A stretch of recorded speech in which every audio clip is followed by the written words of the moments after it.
างทุกท่านนะครับต้อนรับเข้าสู่ในช่วงที่2ครับที่อัญเชิญพระเจ้าแก้วมรกตเต้าไปสู่ขวัญนครครับในช่วงเทศกาลสงกรานต์ปีใหม่ครับในฤดูปีใหม่นครลำปางครับได้การจัดงานปีใหม่เดือนนครลำปางครับ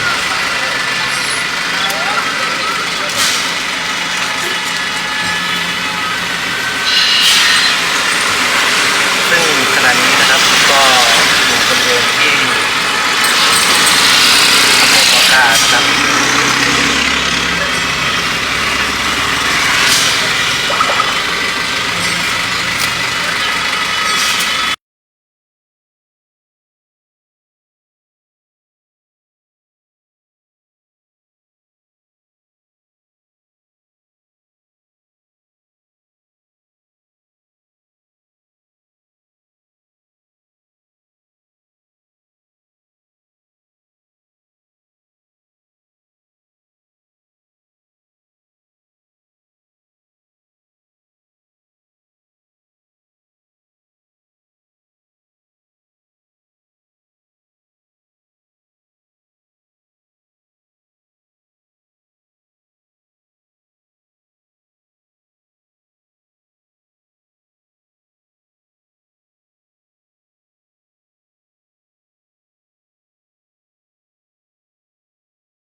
สวัสดีครับต้อนรับทุกท่านนะครับชมบรรยากาศอัญเชิญพระเจ้าแก้วมรกตดอนเต้านะครับไปสู่บริเวณขวงนคร5 แยกหอนาฬิกาเทศบาลนครลำปางครับซึ่งขณะนี้นะครับรถบุษบกนะครับได้เคลื่อน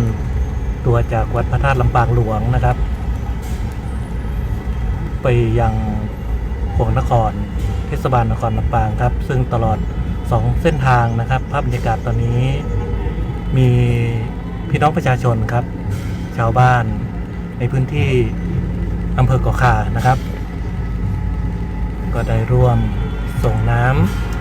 ำองค์พระเจ้าแก้วดอนเต้านะครับซึ่งภาพบรรยากาศนี้นะครับ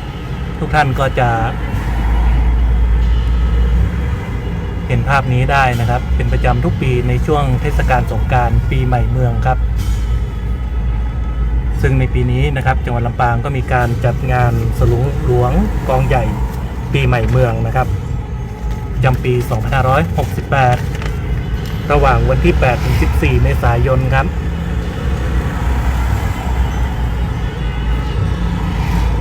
ซึ่งก็มีกิจกรรมมากมายครับที่จัดขึ้นในช่วงที่ผ่านมาไม่ว่าจะเป็นการประกวดตีกลองปูจานครลำปางชิงถ้วยพระราชทานสมเด็จพระนางเจ้าสิริกิติ์พระบรมราชินีนาถนะครับพระบรมราชชนนีพันปีหลวงสำหรับแชมป์ปีนี้นะครับก็เป็นทางอำเภอง่าวนะครับ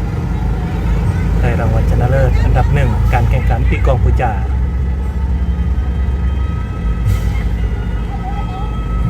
วันที่9นะครับก็มีพิธีเปิดนะครับในงานสลุงหลวงกองใหญ่ปีใหม่เมืองนครลำปางครับ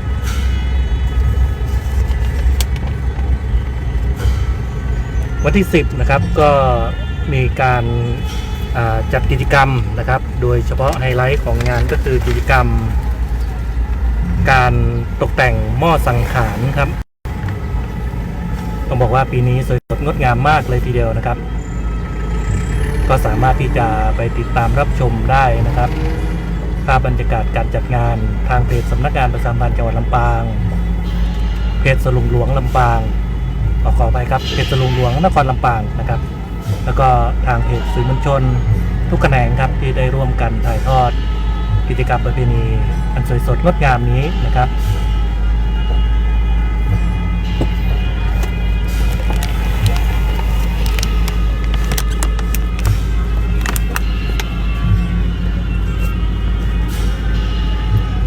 ตอนนี้ชาวบ้านนะครับก็ได้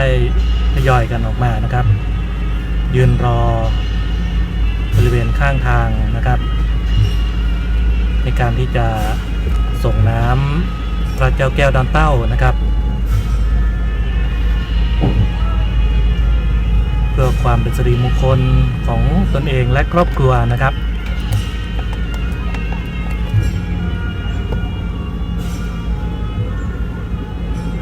นับเป็นวัฒนธรรมประเพณีที่สวยสดงดงามครับที่ชาวลำปางได้ยึดถือปฏิบัตินะครับจากรุ่นสู่รุ่นให้ลูกหลานชาวลำปางนะครับได้อนุรักษ์ประเพณีวัฒนธรรมอันศักดิ์สิทธิ์นี้ไว้นะครับซึ่งองค์พระเจ้าแก้วดอนเต้านะครับก็เป็นพระคู่บ้านคู่เมือง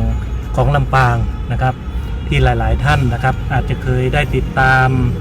ประวัติที่ได้เล่าขานสู่ต่อกันมานะครับพระเจ้าแก้วดอนเต้านั้นนะครับก็เป็นพระพุทธรูปสำคัญองค์หนึ่งของไทยนะครับเป็นพระพุทธรูปปางสมาธินะครับวัสดุหยกสีเขียวเข้ม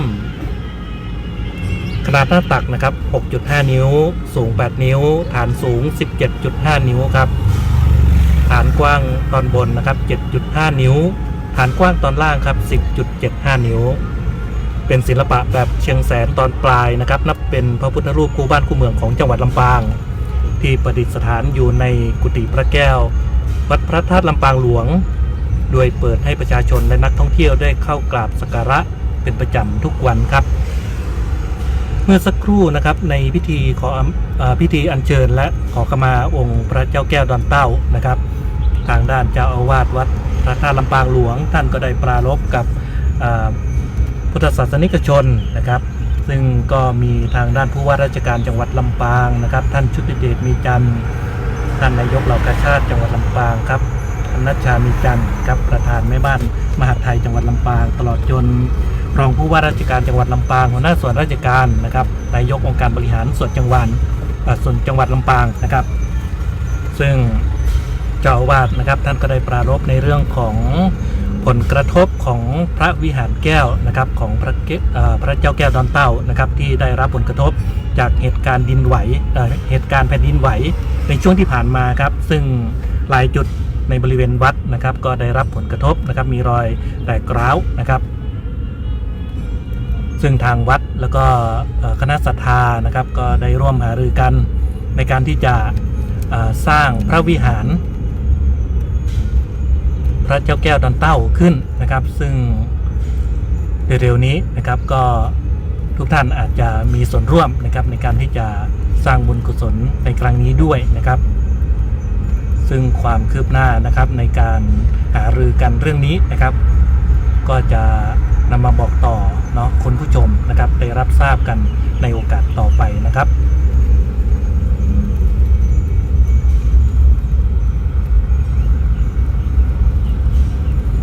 ตอนนี้นะครับขบวนก็เคลื่อนมาสู่บริเวณ3 แยกนะครับเข้าวัดพระธาตุลำปางหลวงนะครับจะเคลื่อนผ่านทางที่ว่าการอำเภอเกาะคานะครับไปตามถนนสายหลักถนนสายพหลโยธินนะครับมุ่งหน้าไปยังวัดพระแก้วดอนเต้าสุชาดารามพระอารามหลวงนะครับซึ่งขบวนก็จะไปพักอยู่จุดนั้นนะครับรอเวลาจนกระทั่งเวลาประมาณ 14 นาฬิกานะครับขบวนอัญเชิญพระแก้วดอนเต้านะครับก็จะเคลื่อนตัวนะครับไปยังมณฑลพิธีที่บริเวณลานขวางนครเทศบาลนครลำปางนะครับบริเวณ5 แยกหอนาฬิกาครับเพื่อประกอบพิธีสงฆ์นะครับแล้วก็เปิดให้พ่อแม่พี่น้องประชาชนนักท่องเที่ยวนะครับได้รวมสักการะนะครับส่งน้ำเพื่อความเป็นสิริมงคลนะครับส ซึ่งในช่วงเทศกาลสงกรานต์ปีใหม่เมืองของจังหวัดลำปางนะครับทุกๆปีก็จะมีการอัญเชิญนะครับองค์พระเจ้าแก้วดอนเต้านะครับไปประดิษฐานณบริเวณขวงนครนะครับนับเป็นช่วงเวลาที่เป็นสิริมงคลนะครับที่ทุกๆคนนะครับจะได้ร่วมสักการะส่งน้ำพระแก้วดอนเต้านะครับหลังจากที่มีการเคลื่อนขบวนองค์พระแก้วดอนเต้านะครับจากวัดพระแก้วดอนเต้าพระอารามหลวงนะครับในช่วงเวลา 14 นาฬิกาแล้วนะครับในช่วงเวลา 15 นาฬิกานะครับก็จะมีการเคลื่อนขบวนแห่งานสลุงหลวงนะครับแล้วก็ขบวนน้ำทิพย์ 13 อำเภอประจำปี 2568 นะครับณบริเวณลานหน้าพระธาตุศรีจอมไคลวัดปงสนุกอำเภอเมืองลำปางนะครับซึ่งณจุดนี้นะครับในช่วงเวลา 14:30 นาทีก็จะมีพิธีรับศีลของเทพบุตรสลุงหลวงด้วยนะครับที่บริเวณวิหารพระเจ้าพันองค์วัดปงสนุกครับหลังจากนั้นเวลา 15 นาฬิกานะครับทางผู้ว่าราชการจังหวัดลำปางนะครับแล้วก็หัวหน้าส่วนราชการและพี่น้องประชาชนนะครับก็จะร่วมพิธีตักน้ำทิพย์ 13 อำเภอและน้ำขมิ้นส้มปล่อยครับมอบให้กับเทพบุตรสลุงหลวงใส่ในสลุงหลวงนะครับนำไปส่งน้ำพระแก้วดอนเต้าในช่วงเวลา 15:30 นาทีนะครับก็จะมีพิธีปล่อยขบวนแห่งานบุญสลุงหลวงและขบวนน้ำทิพย์ 13 อำเภอนะครับจากวัดปงสนุกโดยจะใช้ถนนในเส้นทางปงสนุกนะครับผ่านไปยังถนนรัชดานะครับข้ามสะพานรัชดาพิเศษนะครับเลี้ยวขวาไปยังถนนทิพย์ช้างเข้าสู่ขวางนคร5 แยกหอนาฬิกาครับในเวลา 18 นาฬิกาโดยประมาณนะครับก็จะมีการประกอบพิธีเจริญพระพุทธมนต์และส่งน้ำพระเจ้าแก้วดอนเต้าณขวางนครครับก็เชิญชวนเนาะ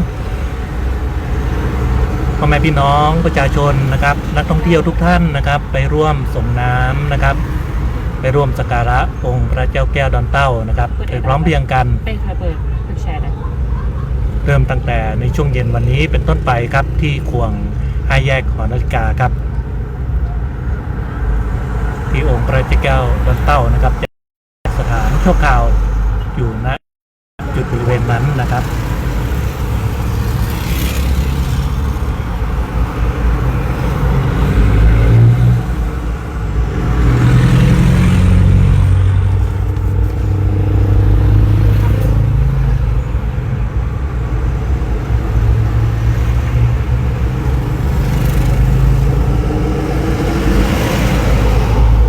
ผู้ที่กำลังติดตามนะครับคุณผู้ชมทางบ้านที่ติดตามไลฟ์สดอยู่นะครับกดไลค์กดแชร์ด้วยนะครับ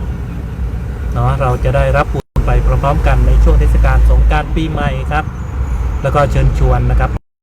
ที่จังหวัดลำปางของเรานะครับที่ต้องบอกว่าจัดขึ้นเป็นจังหวัดลำดับต้นๆนะครับในการจัดงานเทศกาลสงกรานต์ครับสวัสดีทักทายนะครับแฟนเพจทุกท่านที่ได้ติดตามไลฟ์สดอยู่ขณะนี้ครับคุณพานิตานะครับสาธุเจ้านะครับคุณโมเมนะครับสาธุค่ะคุณตวงรัตน์สาธุเจ้านะครับคุณสรวยใช่ไหมครับคุณอนุสรานะครับคุณปอนะฮะคุณสมิธมาวราสอบถามว่าตอนนี้ถึงไหนแล้วคะนะครับตอนนี้อยู่บริเวณปากทางวัดไหลหินนะครับทางเข้าโป่งน้ำร้อนนะครับก็เพิ่งจะเคลื่อนตัวนะครับออกจากวัดพระธาตุลำปางหลวงมาได้ประมาณสัก10 นาทีครับ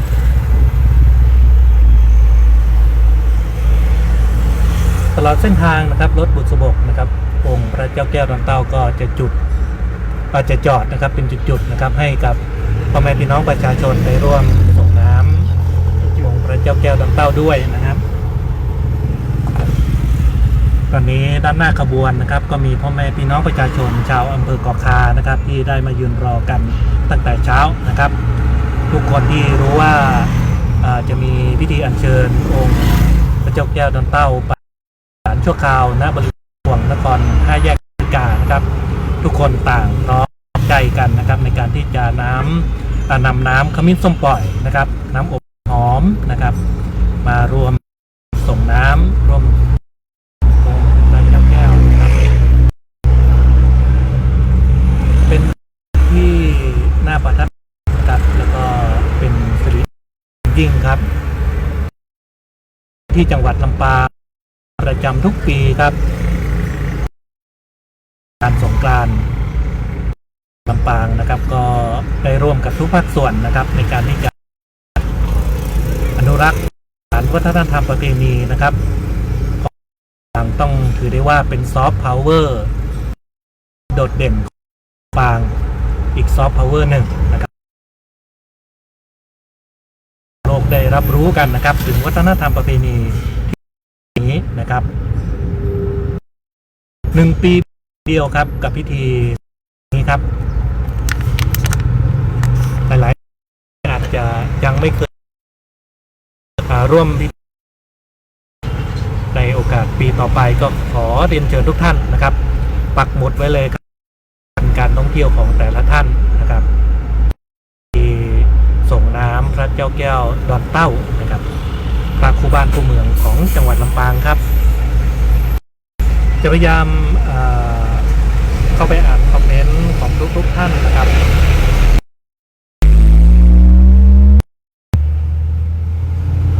ฝากกดแชร์ด้วยนะครับ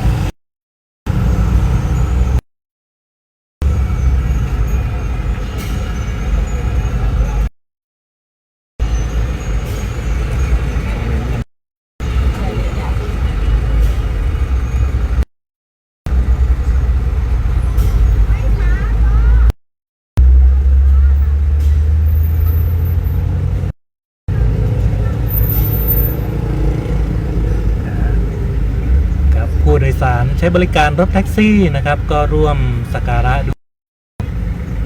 จะเห็นภาพบรรยากาศครับ2 ข้างทางท่านผู้ชมครับนี่แหละครับเป็นภาพอันเป็นมงคลยิ่งครับ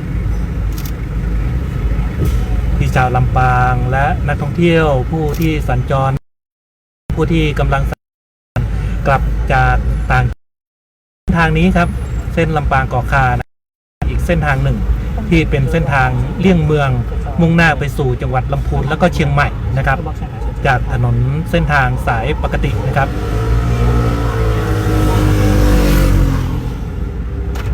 ถนนเส้นทางนี้ครับถ้ามุ่งหน้าขึ้นเหนือทางถนนสายพหลโยธินนะครับถนนหมายเลข 1นะครับตรงจุดก่อนถึงอนุสาวรีย์ของพระนเรศวรนะครับที่เกาะคานะครับก็สามารถที่จะเลี้ยวซ้ายเข้าสู่ตัวเมืองเกาะคานะครับหรือถ้าเลยอนุสาวรีย์มาเล็กน้อยนะครับก็สามารถที่จะเลี้ยวซ้ายเข้าสู่ตัวเมืองเกาะคานะครับมุ่งหน้าผ่านวัดพระธาตุลำปางหลวงนะครับแล้วก็ออกไปยังพื้นที่อำเภอห้างฉัตรนะครับก็เป็นอีกเส้นทางหนึ่งที่สามารถที่จะเลี่ยงนะครับการจราจรได้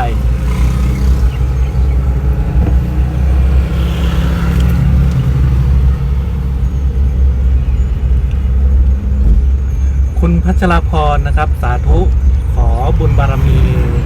พระแก้วดอนเต้าคุ้มครองข้าพเจ้าครอบครัวและชาวลำปางให้อยู่ดีมีความสุขปลอดโรคปลอดภัยโชคดีตลอดไปเจ้าสาธุสาธุนะครับคุณเหงาเท่ากันคุณปุ้ยนะครับสาธุเช่นเดียวกันนะครับคุณโรสสาธุสาธุนะครับรับบุญพร้อมๆกันครับคุณผู้ชมครับ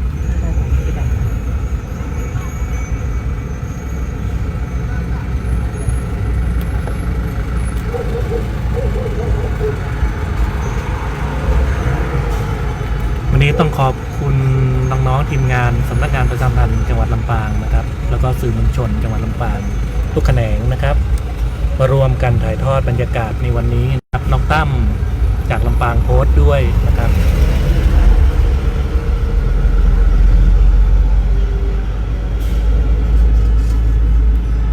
อนนี้นะครับขบวนก็เคลื่อนข้ามสะพานมาอยู่บริเวณก๋วยเตี๋ยวสูตรมะนาวอำเภอเกาะข่านะครับ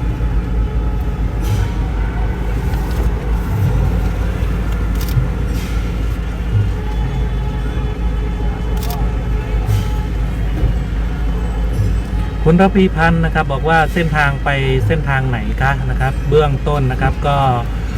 เส้นทางจากวัดพระแก้ววัดพระธาตุลำปางหลวงนะครับมุ่งหน้าสู่ที่ว่าการอำเภอเกาะคานะครับ แล้วก็ไปตามถนนสายหลักถนนพหลโยธินนะครับมุ่งหน้าไปยังวัดพระแก้วดอนเต้าสุชาดารามพระอารามหลวงนะครับเส้นทางมันไหนไม่ค่อยเป็นปกติไปทางไหนไม่ตกเลยนะแล้วก็มันไหนตามยาเตาเดินซ้ายเขาจะเต้าแล้วก็ไปแยกกันไปทีนี้เส้นทาง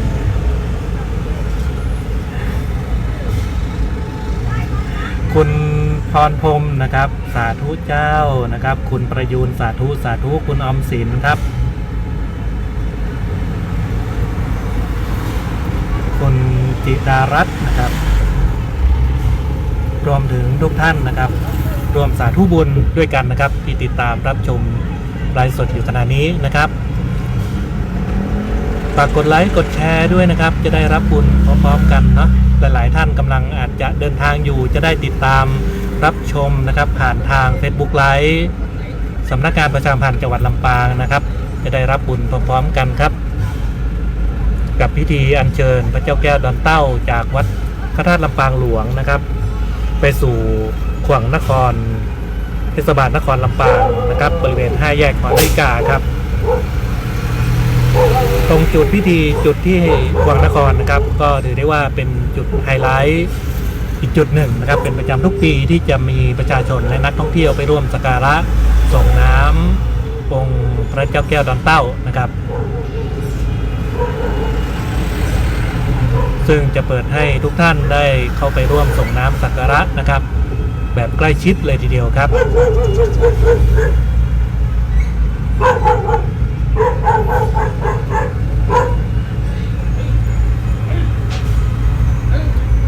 ซึ่งปกติแล้วปีที่แล้วนี่ขบวนการอัญเชิญพระแก้วดอนเต้านี้ใช้เวลาประมาณครึ่งวันเลยทีเดียวเนาะกว่าจะไปถึงที่วัดพระแก้วดอนเต้าสุชาดารามพระอารามหลวงนะฮะ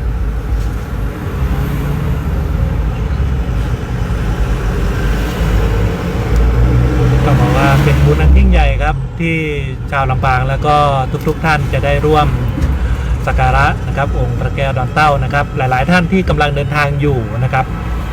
ก็จะถือโอกาสนี้แหละครับในการที่จะร่วมสักการะนะครับขอพรนะครับเพื่อความปลอดภัยในการเดินทางครับ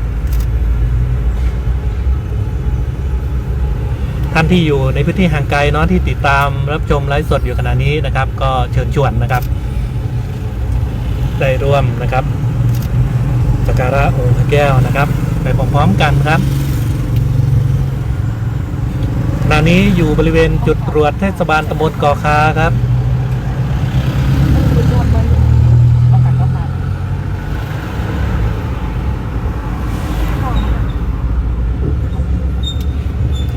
สภาพอากาศในช่วงเวลานี้นะครับเวลา 8:35 นาทีอากาศค่อนข้างร้อนนะครับแต่ทุกคนก็พร้อมใจกันนะครับในการที่จะมาร่วมทำบุญกันในช่วงระยะนี้นะครับ 2-3 วันนี้จังหวัดลำปางก็มีการออกประกาศในเรื่องของการเตือนภัยพายุฤดูร้อนที่อาจจะเกิดขึ้นด้วยนะครับใครที่เดินทางนะครับผ่านเส้นทางจังหวัดลำปางรวมถึงพ่อแม่พี่น้องประชาชนนักท่องเที่ยวนะครับในพื้นที่ก็ขอให้ติดตามการพยากรณ์อากาศการแจ้งเตือนจากส่วนราชการด้วยนะครับเพื่อจะได้วางแผนการเดินทางกันเนาะเพื่อลดผลกระทบที่อาจจะเกิดขึ้นนะครับถ้าหากเกิดเหตุพายุฤดูร้อนเกิดขึ้นครับถ้าย้อนไปเมื่อปีที่แล้วนะครับในช่วงกลางวันอากาศค่อนข้างร้อนครับในช่วงพิธีอัญเชิญพระแก้วดอนเต้านะครับแต่พอตกค่ำครับในช่วงพิธีสงฆ์นะครับ ก็ปรากฏว่ามีพายุฝนฟ้าคะนองนะครับ เกิดขึ้นในพื้นที่เยอะพอสมควรครับ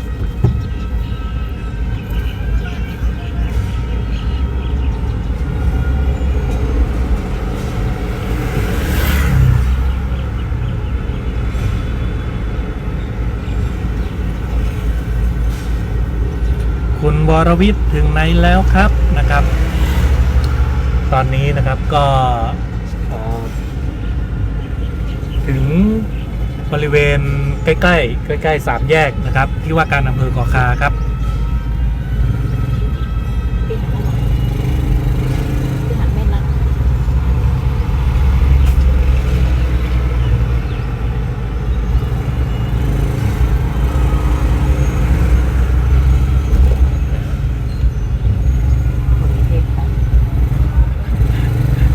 มุมกล้องเสีย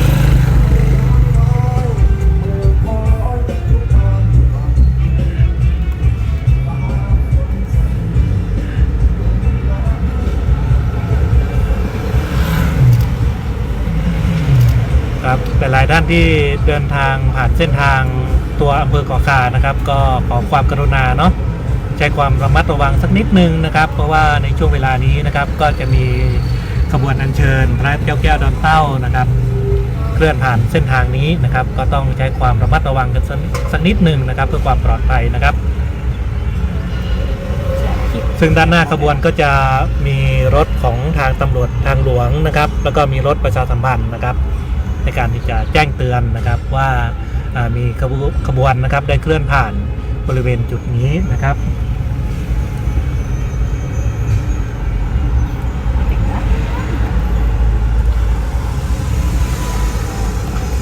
คุณผู้ชมสามารถที่จะส่งข้อความมาทักทายพูดคุยกันได้นะครับคุณมานุนะครับสาธุนะครับคุณกันทิรัตน์นะครับผ่านถนนท่าคาวน้อยไหมคะนะครับปีที่แล้วผ่านไหมถามปีที่แล้วก่อน เพราะปีนี้นะครับปีนี้เส้นทางนะครับเดี๋ยวต้องเช็คดูอีกทีหนึ่งนะครับขออนุญาตเช็คเส้นทางอีกนิดนึงนะครับ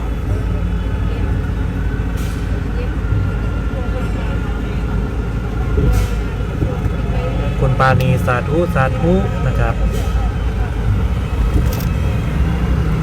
คุณรับพิพัฒน์นะครับมาทางวัดศรีรองเมืองไหมครับ ขอเช็คเส้นทางแป๊บหนึ่งนะครับ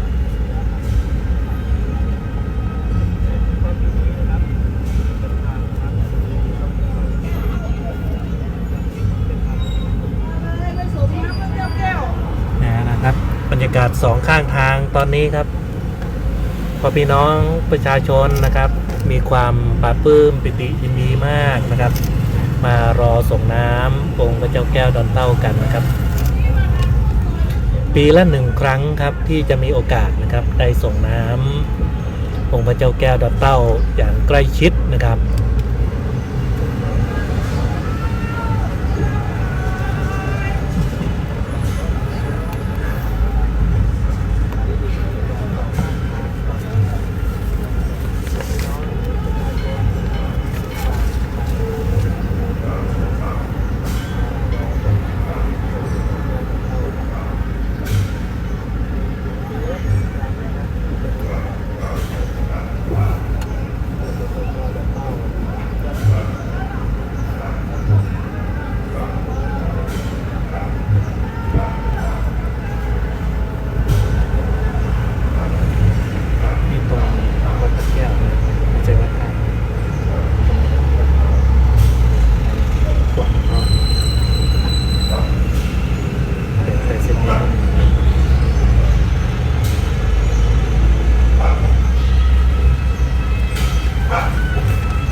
สำหรับพิธีอัญเชิญพระเจ้าแก้วมรกตดอนเต้าครับหรือว่าพระเจ้าแก้วดอนเต้านะครับคุณผู้ชมครับ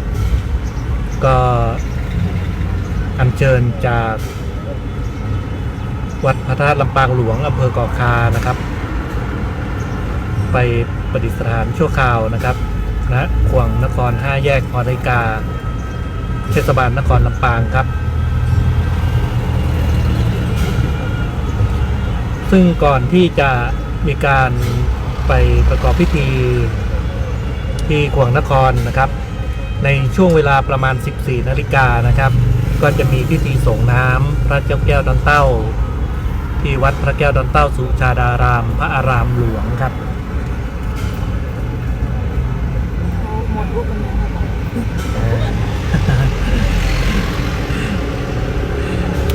ในช่วงนี้นะครับคุณผู้ชมเนาะ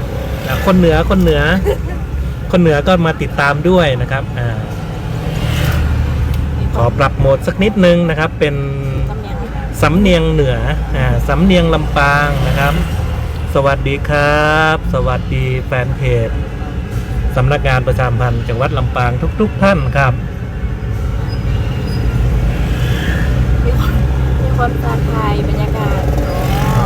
ค ตอ รับ นนี้ทางลำปางโพด ครับผม นะเจ้าก็จะเป็นคนถ่ายภาพถ้าอยู่ตะไดก็เอิ้นกันมาได้นะเจ้าเขาอยู่ตั้งหน้าขบวนเลย ถ้าท่านอยู่ตั้งข้างก็บกไม้บกมือมานะเจ้าเดี๋ยวทีมงานเขาจะได้ช่วยถ่ายภาพด้วยนะเจ้า อันนี้เสียงของน้องทันยาหรือว่าเสียงของใครจ๊ะ เก็บไปก่อน แนะนำตัวหน่อยแนะนำตัวหน่อย สวัสดีเจ้าเฟรมนะเจ้าธัญพรวัดพี่ล้อมเจ้าเป็น ครับ อายุสำนักงานประชาสัมพันธ์จังหวัดลำปางเจ้าก็ปีแล้วก็มาตัวกัน ครับ เจ้า บรรยากาศปีแรกนี่เป็นจะได้พ่องน้องเฟร บร ม รยากาศปีแล้วนี่หนัวเจ้าวันปีนี่ซึ่งหนัวกว่าเดิมเพราะว่าปีที่แล้วที่เขาไล่สดกันก็จะมีคนมารอข้างทางนะเจ้าแต่ปีนี้รู้สึกว่าหนาแน่นแล้วก็ทีกว่าเดิมแหมนะ โอ้ เจ้า ปีที่แล้วใช้เวลาประมาณกึ่งวันเลยบ่ายเนาะ บ่ายไปแหม เที่ยงวันนี่ยังอยู่ยังบ่ถึงตัวเมืองเตื้อ แม่นเจ้า ปีที่แล้วนะ แต่ปีนี้อาจจะเร็วขึ้นเพราะว่า ครับ มันมีการปรับเปลี่ยนเส้นทางนะเจ้า ครับอาจจะทำเวลาสักนิดนึงเพราะว่าปีที่แล้วนี่กว่าจะไปถึงบริเวณมณฑลพิธีนี่ก็ประมาณ5 โมงแรงแล้วนะ เจ้า ครับ โอ้รับชมจาก ตั้งได้ฮะ บากล้าอู้เลยนะกว่า เจ้า สะเซิงเซาอย่าง โอ้ฟังภาษาเมืองพูดเรื่องอยู่เนาะ เป็นคนลำปางก็เจ้าจากโอ้ทางนู้นเลยนะภาค ฉะเชิงเทรา ภาคตะวันออกใช่ไหม เนาะสาธุบุญด้วยนะครับ มันในช่วงนี้การบรรยายนี่อาจจะมีเมืองปนกลางเนาะ เจ้า เพื่อจะได้2 ภาษา 2 ภาษาท้องถิ่นนะเป็นการเรียนรู้ซอฟต์พาวเวอร์ด้านภาษาไปตัวน้องเฟรมถ้าเป็นคนอื่นเปิดก็จะภาษากลางกับอังกฤษอย่างแต่เขาขอเป็นกลางกับภาษาเหนือ ลูกครึ่ง เป็นคนลูกครึ่งเจ้า ครับพ่อเป็นสวิต แม่เป็นปลั๊กไฟ มีมุกตัวยำเจ้า ตอนนี้บรรยากาศในรถนะครับเขาหนังท้ายกระบะรถ ใช่ ของสำนักงานเนาะซึ่งบ่มีแอร์ ใช่เขาเป็นรถ ครับ เปิดประทุน ครับ เปิดประทุนตั้งข้าง ถ้าใครเห็นทีมงานเนาะ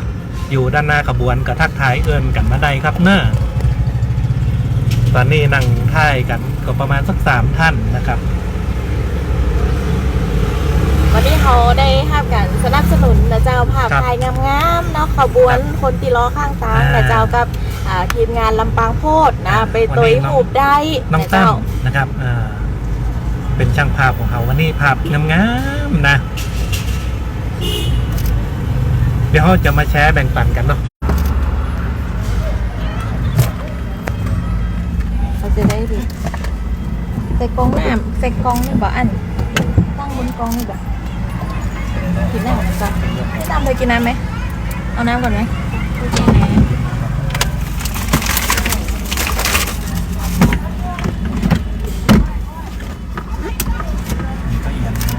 ใช่ดิ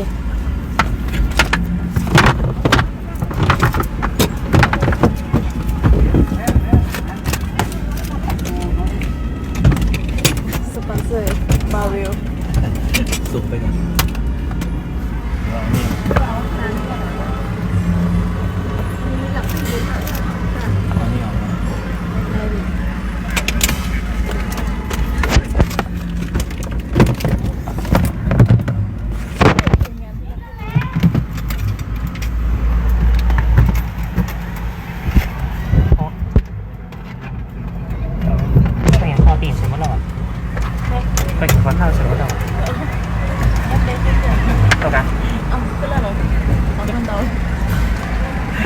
นะครับเป็นไงเนี่ยสุมาเถอะครับสุมาเถอะนะพอดีอากาศมันร้อนนะครับอุปกรณ์ก็มีปัญหาสักเล็กน้อยนะแต่เราจะพยายามนะครับพยายามที่จะการถ่ายทอดคือคุณผู้ชมใส่เนาะไปครับชมบรรยากาศกันนะครับสัญญาณเสียงเป็นจะได้พ้องนะครับเกิดเอินบอกกำนะ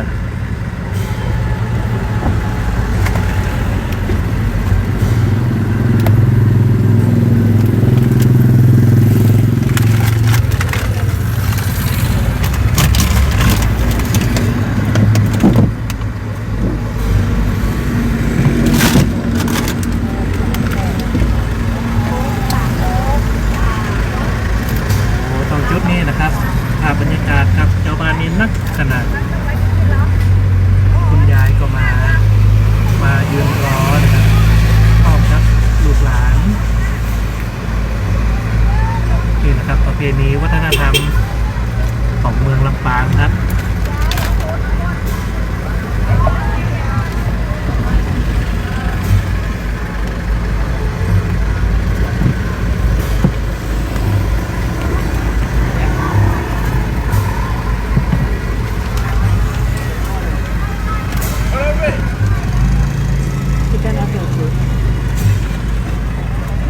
หน้าอำเภอก็คาจากพิการตรงนี้ต่อโอเคเขาต่อติโพเท่านั้นแหละ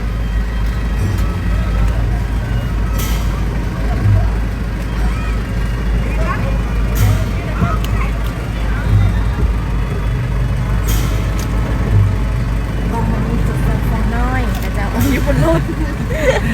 ตะกี้ผับรุดไปกับขอสมาอภัยโดยครับเนอร์พอสภาพอากาศมันร้อนนะครับกล้องก็เลยดับไปสองข้างทางมีทางเจ้าหน้าที่ตำรวจนะครับมารอส่งน้ำข้าวเจ้าแก้วดอนเต้าตัวตอนนี้นะครับอยู่บริเวณหน้าสถานีตำรวจภูธรก็ขาครับ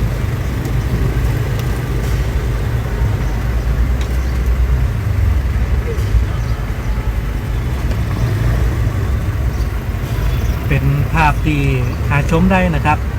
ปีลำปางต่ออันครับปีละ1 ครั้งที่จะมีพิธีอัญเชิญองค์พระเจ้าแก้วดอนเต้านะครับซึ่งได้ประดิษฐานอยู่ที่พระวิหารแก้วนะครับที่วัดพระธาตุลำปางหลวงเพื่อไปฮือพ่อแม่พี่น้องนะครับได้รวมสักการะกันที่ควงนคร5 แยกหอนาฬิกาในช่วงปีใหม่เมืองครับเทศกาลสงกรานต์ภายใต้การจัดงานสลุงหลวงกองใหญ่ปีใหม่เมืองนครลำปาง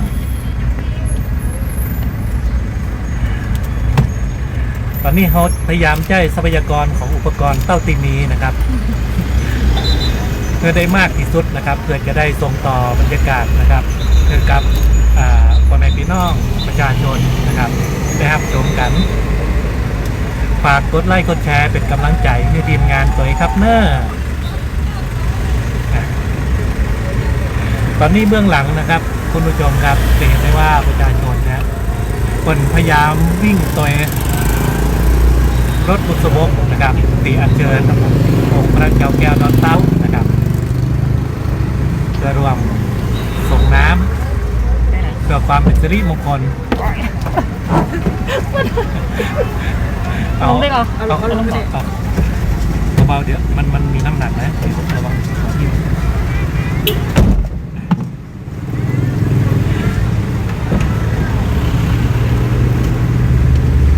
ตอนนี้ทีมงานนะครับก็ลงไปถ่ายภาพเนาะภาพความประทับใจภาพแห่งพลังศรัทธาของชาวอำเภอก็ขานะครับบริเวณจุดนี้ครับเป็นจุดที่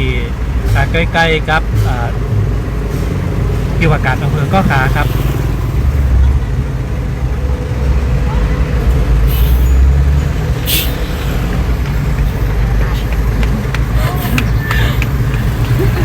ป้าแอดมินเฮาทักทายกันได้นะเจ้าน้องเฟรมลองทักทายแฟนเพจเอาเนาะกดตักมาวันจะได้จับต้องโอ้บีนะเจ้าวันนี้ปนัดดาชิมพัดเนาะ นาะ เมื่อวานเราอยู่หน้าบ้านเจ้าเดี๋ยวขบวนมาถึงล่าตอนนี้นะเจ้าเขาอยู่ที่ว่าการอำเภอเกาะค้านะเจ้าก็จะได้แล้วเพื่อความกระชับแล้วก็เขาจะได้เป็นภาพบรรยากาศงามๆเนาะมาจุ่มกันตั้งตีของผมน้อยหนึ่งนะเจ้าเพราะว่า อาจจะไปต้อมๆกัน อันเอาขนมมาฝาก ขอบคุณครับลูกสาธุบุญเลยครับยายเด้อนั่นคุณยาย อันนี้เป็นตัวอย่างที่ดี เป็นตัวอย่างที่ดีนะครับตีจานกันได้ว่าคนลำปางมีน้ำใจยังกับเปิ่นผู้ว่าเขาไม่ได้กินข้าวง่ายเสื้ออันที่แท้ก็คือยังไม่ได้กินเสื้อ แม่นเจ้า ครับเขาออกจากตัวเมืองลำปางมาก็ประมาณ6 โมงเนาะแต่ละคนก็ต้องตื่นยังน้อยตี 5ตะคืนนอนต่อได้5เหมือนกันเลย5 ทุ่ม ประมาณตี 1นะครับได้พักผ่อนกันในช่วงนี้นะครับก็เป็นภาพบรรยากาศเนาะในการจัดงานสนมหลวงของใหญ่ปีใหม่เมืองนครลำปางนะครับกับกิจกรรมพิธีอัญเชิญองค์พระเจ้าแก้วมรกตดอนเต้านะครับตีมีตำนานมาเมื่อขนาดจะเป็นพระกูบ้านกูเมืองของลำปางนะครับเดี๋ยวเห็นสักกำหนึ่งจะขออนุญาตได้เราประวัติขององค์พระเจ้าแก้วดอนเต้าเนาะตีคนได้เราขานซึ่งต่อกันมานะครับว่าตีมาตีไปขององค์พระเจ้าแก้วดอนเต้าเนี่ยเป็นจะได้ห้องนะครับซึ่งจะตามประวัติเราขานนะครับที่ได้ไปอ่านมานะครับบทว่าสมเด็จพระสัมมาสัมพุทธเจ้านะครับตนได้ตัดพยากรณ์ไว้นะครับเมื่อทรงรับขันปรินิพพานหลวงนาไว้1,000 กว่าปีครับคนบอกว่าจะมีผู้มีบุญเนี่ยได้มีบุญจากดาวดึงส์นะได้ลงมาจุติแล้วก็ได้บวชเป็นพระเถระได้บวชเป็นพระเถระการนะครับเป็นดังคำพยากรณ์ครับโดยพระมหาเถระนั่นก็ดำริสร้างพระพุทธรูปครับแต่ยังบอกปงใจเลือกวัสดุใดนะครับพญานาคในลำน้ำวังครับซึ่งจังหวัดลำปางก็จะมีแม่น้ำวังท่ากลางตัวเมืองครับเนาะแล้วก็เป็นแม่น้ำสายลักแม่น้ำเลี้ยงชีวิตนะครับชาวจังหวัดลำปางถ้ายอดไปในสมัยก่อนในยุคต้นๆนะครับก็จะเป็นเส้นทางในการล่องเรือเนาะขนถ่ายสินค้านะครับจะเห็นได้ว่าวัฒนธรรมประเพณีของจังหวัดลำปางตลอดริมแม่น้ำวังทั้งสองฝั่งนะครับก็จะเป็นโซนพื้นที่ของที่ตั้งของข้าบดีนะเป็นปอก้าไมก้านะครับตีบทได้มาก้าไม้ในเมืองจังหวัดลำปางเพราะฉะนั้นครับก็จะหันได้ว่าในเขตตัวเมืองลำปางยกตัวอย่างเช่นในช่วงของการกองต้าก็จะมีศิลปะวัฒนธรรมมีโบราณสถานนะครับเป็นศิลปะทางด้านพม่าครับก็ถือได้ว่าเป็นมรดกตกทอดมาสู่พ่อแม่พี่น้องชาวจังหวัดลำปางครับที่ร่วมอยู่ด้วยกันนะหลายเชื้อชาตินะครับหลายศาสนาครับลำปางเมืองแห่งความสุขบนห้องว่านครแห่งความสุขนี่เนาะต้องมาตีลำปางนี่นะครับพูดถึงประวัติเล่าขานขององค์พระเจ้าแก้วดอนเต้าครับ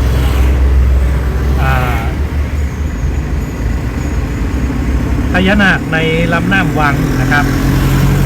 ก็ได้นำแก้วมรกตหรือว่าแก้วกายสิทธิ์นะครับได้ใส่หมากเต้านะหรือแตงโม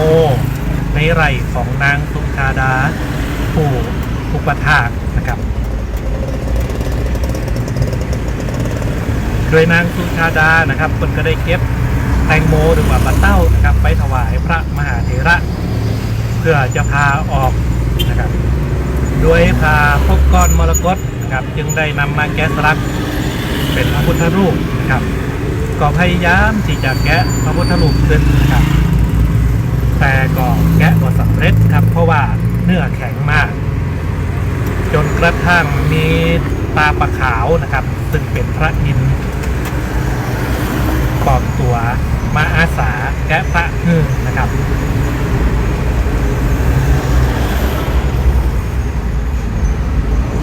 เมื่อแกะพระสำเร็จนะครับตาปลาขาวก็หายไป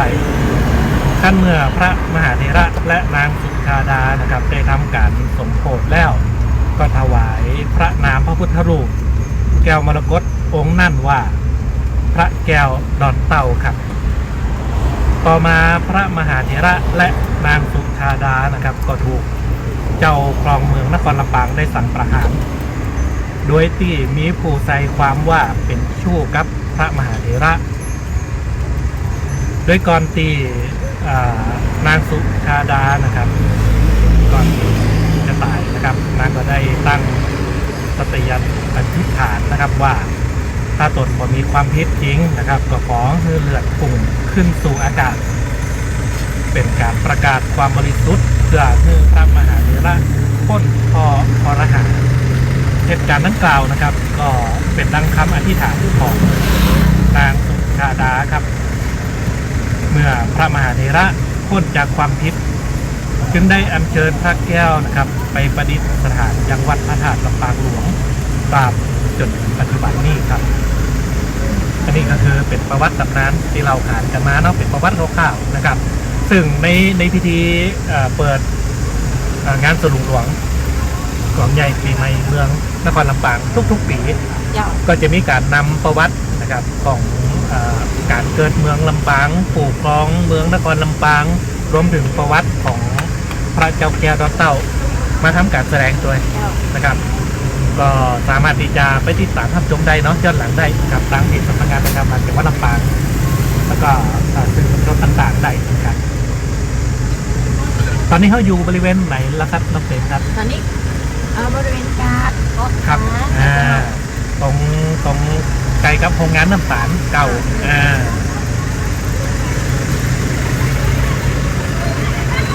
ฝากกดไลค์กดแชร์ด้วยนะครับคุณผู้ชมทางบ้านครับจะได้รับบุญเนาะไปพร้อมๆกันนะครับเป็นบุญอันยิ่งใหญ่นะครับบุญอันเป็นมงคลนะครับที่เราจะได้รับบุญร่วมกันในช่วงเทศกาลสงกรานต์นะครับปีใหม่เมืองนครลำปางครับเมื่อกี้ทีเสียงเนี่ยหายไปเพราะกินขนมกินขนมตีย้ายบันได้ฟังเมื่อคืนนะเจ้าล้ำคณะเจ้าแต่ว่าลืมถามเปิดบันได้บอกพี่กัดเนาะว่าคนขายอยู่ตั้งไหนแต่ว่าอยู่ตั้งหน้าที่ว่าการอำเภอเนาะครับเจ้าจะได้ไปอุดหนุนได้นะเจ้าล้ำเจ้าขอบคุณอันนี้ขนมเป็นขนมที่คุณย้ายขายครับน่าจะเม่นนะเนาะว่าน่าจะเม่นเนาะพอสีขาวพอล้ำคนบอกว่าเอามาฝากเนอะแสดงว่าคุณย้ายจะต้องหูละว่าเขาจะมาใช่เพราะว่าทุกปีจะมาปีนี้คุณย้ายก็เลยเตรียมไว้ให้รอเลยแต่เตรียมไว้ครบคนก่อนครบคนอยู่แล้วก็คุณย้ายติดตามอยู่ถ้าข้างตังขยะตั้งรถได้เดี๋ยวต้องแต่งเรื่องกันคือข้างตังมันจะขยากนะคือตังบนเนี่ยขยาก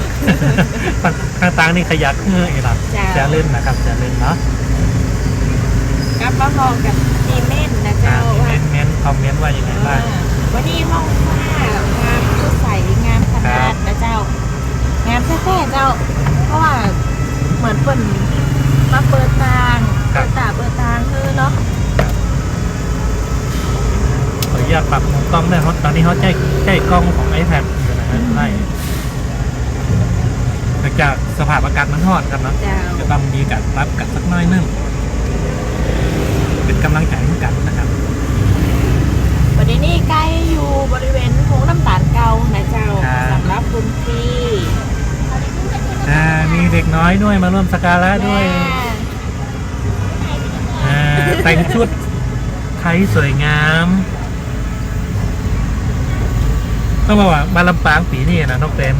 นักท่องเที่ยวนี่จะหันปรากฏการแต่งกายแม่นลำปางซอฟต์พาวเวอร์เรื่องเสื้อเน้นนักขนาดยกตัวอย่างเช่นถ้าที่น้องหันเนี่ยเป็นเสื้อของลายลำปางของแบรนด์มหาเสน่ห์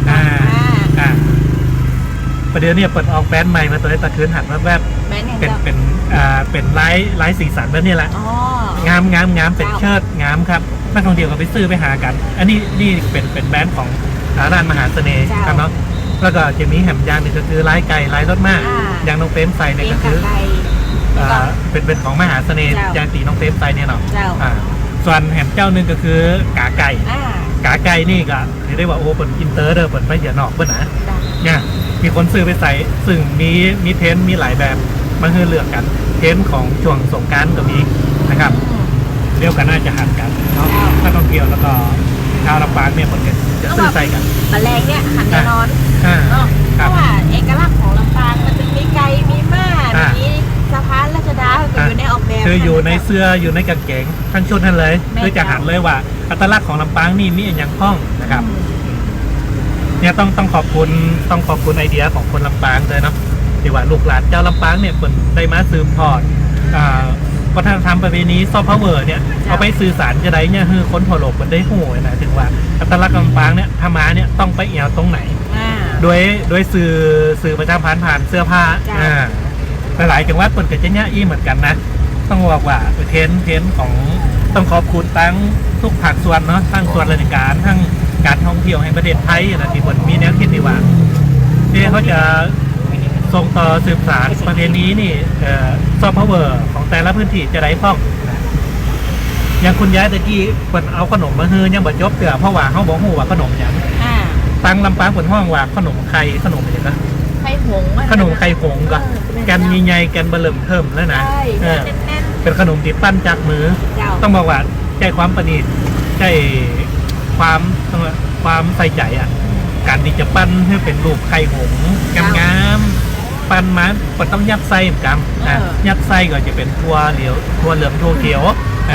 นะครับแล้วก็เอาไปทอดแล้วก็ต้องเอามาขอห้อยอย่างก็มารวยด้วยน้ำเชื่อมน้ำตาลเชื่อมแล้วก็รวยด้วยงากัแต่บางเจ้าเป็นจะใจน้ำอ้อยเพราะว่าถึงก้อค้าเนี่ยถ้ายอดไปอดีตนี่ต้องนึกถึงโรงงานน้ำตาลซึ่งตรงเนี้ยจะเป็นโรงงานที่ฮับซื้ออ้อยของจังหวัดแล้วก็ของจังหวัดใกล้เคียงตัวตอนนี้ก็เป็นภาพแห่งความทรงจำไปละสำหรับโรงงานน้ำตาลบ้านเขาเชื่อมโยงขนาดเลยเนาะตอนนี้เจ้าบ้านบอกว่าพังไปเตี้ยนะครับก็คือทุกท่านอยู่เป็นมูเพราะว่ารถจะได้จอดแล้วเขาจะได้รวมส่งน้ำกันจะได้แล้วอยู่โฮมกันอยู่จู้กันเป็นมูเนอะจู้กันเป็นมูนะครับเนาะรถจะได้จอดทีเดียวแล้วเขาจะได้เพิ่มความปลอดภัยด้วยเขาอยู่กลางแดดมันก็จะฮ้อนอากาศค่อนข้างฮ้อนวันนี้นะ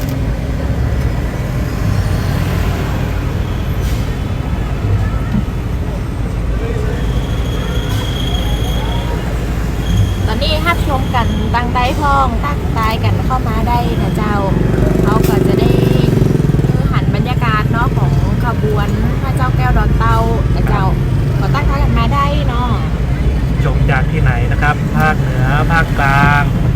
ภาคอีสานใต้นะครับทุกที่ไหนเนาะทั่วโลกนะครับทักทายกันเข้ามาได้เนอะวันนี้พยายามแปลภาษาเมืองเป็นภาษากลางแอบใส่เมืองนิดนะครับต้องบอกว่าลำปางนี่ก็เป็นเมืองคนใจบุญอีกเมืองหนึ่งนะครับซึ่งถ้ามาลำปางนี่จะเห็นตัวเมืองลำปางเนี่ยจะเห็นวัดที่เป็นศิลปะทางพม่าค่อนข้างเยอะนะครับจากที่เคยไป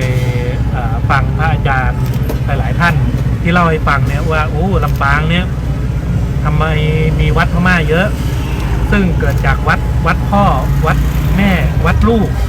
ที่มีการสืบทอดเขาเรียกว่าสืบทอดประเพณีในการสร้างวัดวาอารามนะครับเป็นการสร้างบุญกุศลขอบคุณทุกท่านที่ทักทายเข้ามาครับมีคอมเมนต์ว่าไงบ้างครับในกิจการสอบถามขบวนแห่จากวันไหนคะขบวนแห่วันนี้เลยครับเจ้าแล้วก็วันพรุ่งนี้ก็จะมีแฮมพรุ่งนี้จะเป็นขบวนแห่จุมพระซึ่งจะเอาพระศักดิ์สิทธิ์ของทั่วทั้งจังหวัดลำปางเนี่ยมาร่วมขบวนแห่นี้ซึ่งแน่นอนนะครับขบวนแห่จุมพระเนี่ยก็จะมีการแสดงศิลปะวัฒนธรรมมีท้องถิ่นมากมายนะมีขบวนรถม้าไม่แน่ใจว่ามีขบวนช้างด้วยหรือเปล่าปีที่ผ่านมามีขบวนช้างด้วยนะครับ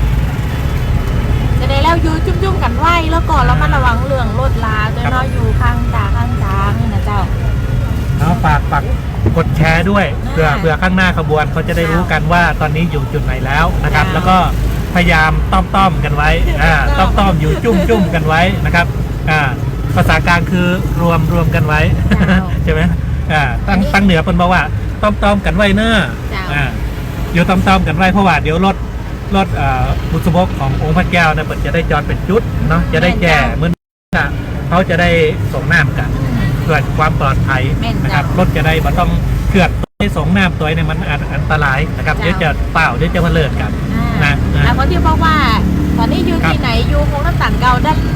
ข้างๆของเรานี่ก็คือโรงน้ำตาลเก่า ครับ เนาะ ครับ ด้านหน้าของนี่นะเจ้า ด้านซ้ายมือนะครับก็จะเป็นห้องน้ำตาลเก่าเนาะ ถ้าได้ดีกำลังติดตามภาพชมผ่านทางไล่สดเนาะ ครับ อยากไปผ่านงามๆย่าเขามาได้นะ โบกไม้โบกมือได้ จะทายถูกเขาเลย เพราะว่าช่างภาพวันนี้เป็นจิตอาสาเห็นมั้ย จิตอาสาจากลำปางโพดน้องตั้มคนก็มารวมถ่ายภาพเพื่อนะครับต้องขอบคุณตัวเองครับนะ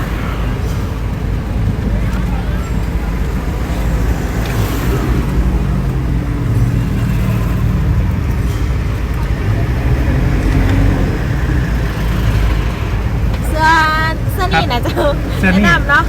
ทักทายกันได้นะเจ้าถ้าไปอยู่ในโมที่เป็นกำลังสงหน้าเนี่ยว่างไทยให้แม่กรรมเนี่ยเป็นสุดท้าย วานกรรมนะครับ เออ หน้าตาดีบอคิดใจงามเลย แม่ คนลำปางเป็นกัน ใจ เด้อ บุญ ใจบุญ นางพอตอนนี้หันว่าแบบมี ครับ เดียวร้ายกาไกลมาแล้วนะ โอ้ หน่อย มาแล้วปกติจะหันรายจ้างเนาะ จ้า แต่รายจ้างนี่ปัจจัยของลำปางเนาะก็จะเป็นรายไก่ รวมของ อ่า ของประเทศไทย ครับ เป็นจ้างนี่นะเจ้า ครับ แต่ลำปางของเขาก็มีจ้างนะคนมีปีไม้จ้างด้วยนะ เจ้าที่ ตีส่วนอนุรักษ์จ้างไทย ครับ นะครับส่วนผู้ลงจ้างตีนั่งชัด ซึ่งบทก่อนยัดในช่วงนี้เหมือนกัน มีกิจกรรมมีการมัวมีนี่ก็ซัดน้ำจ้างมีการแสดงแล้วก็มีรางวัลตัวทำรางวัลจับหางบัตรนะไม่ใช่จับหางจ้างนะ จับหางบัตรนะครับสำหรับคนที่ไปชมนะครับคนก็จะมีจับหางบัตรคือรางวัลตัวต้องบอกว่าเป็นรางวัลที่โอ้ใครๆก็อยากได้นะมันอาจจะมีชิ้นเดียวในโลกก็ได้ เจ้า เพราะว่าเป็นฝีมือจากน้องจ้างใครอยากรู้ว่าคืออย่างก็ลองไปติดตามดูที่เพจศูนย์อนุรักษ์จ้างไทยลำปางนะครับมีกิจกรรมอยู่ผ่านไปตั้งนั่นขึ้นไปตั้งเชียงใหม่ลำพูนก็แวะชมน้องจ้างสักกัมหนึ่งก็ได้นะครับ ตอนนี้เขายังอยู่ตีก็ค้านะเจ้า ครับ ยังแบบได้เคลื่อนไปไหนไกลเดี๋ยวนะเจ้า อ่า พี่น้องตีอยู่ตั้งหน้าเนี่ยก็สามารถนะเจ้าอยู่กันเป็นจุ้มไหวเนาะอยู่กันเป็นหมูไหว โอ้มียาดมด้วยขอบคุณครับ เจ้าของดีก็ค่ะเจ้า โอ้ยาดมบ้านดาวสาธุขอบคุณครับอ๋อ ฉันก็ต้องบอกแล้วนะเจ้า แสดงว่าคนที่ตามไล่สดเขาอยู่นี่โอ้ยาดมบ้านดาวเอาโชว์หน่อยนะ กันเนอร์ โชว์น้องเปรมโชว์หน่อยคือกินหอมบัตรแก้ซองเธอกินมาแล้วเต้จ บ้าน มูก ดาวเนี่ย คนว่า ถ้า ของ เกิด จ เป็ ริ น ง งามหน่อยดีกันเนอ ถ้า ร์ กินงาม ก็ มันย่อมแสงเยอะน้องเฟรมเดี๋ยวล้อจากว่าแสงได้เดี๋ยวจะมือพอคนใส่กระปุกกระปิกงามสีขาว บ้านเรา บ้านเขา เฮ้ยใครสนใจ สนใจติดต่อได้เลยเนี่ยคนมีเบอร์โทรเลย096 974 5083 5098 นะครับ แป๊บนึงนะครับ ครับบ้านดาวมีเจ้าหน้าที่ตำรวจมาอำนวยความสะดวกนะครับ ยินดีขอบคุณตักนักขอบคุณหลายๆเนอะ มาหันแฮกก้าเป็นแพ็กเกจน้อยๆเนาะแต่ ครับ ว่า เป็นกระปุกน้อย รวม ๆคือ น่า พ ส ก นใจ มันมีถุงซีนให้ตัวกันน้ เจ้า ำกันน้ำเพราะกันกินออกนะ ใช่ กันกินออกเวลาเปิดถุงนะ ถ้าเป็นของชำร่วยอย่างนี้ได้ตัวเนาะ ได้ครับงานแต่งงานบุญกันเลย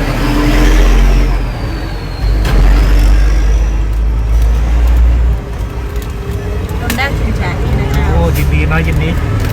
เขาก็รู้สึกยินดีต้นนะที่ว่ามีคนติดตามไล่สดเขาเพื่อจะได้รู้ขบวนว่าตอนนี้ถึงตรงไหนละนะคนก็บอ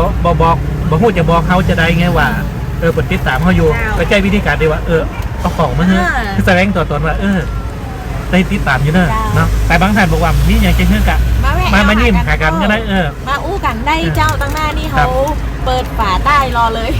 มานั่งอู้กันก็ได้ มานั่งอู้กันสักกำหนึ่งก็ได้ จะติดรถไปเวียงได้ก็ได้นะ โอ้ได้ด้วยแหละ แต่ว่ามันหนักนะเพราะว่ารถของมิโน่เดียว ได้คนสองคน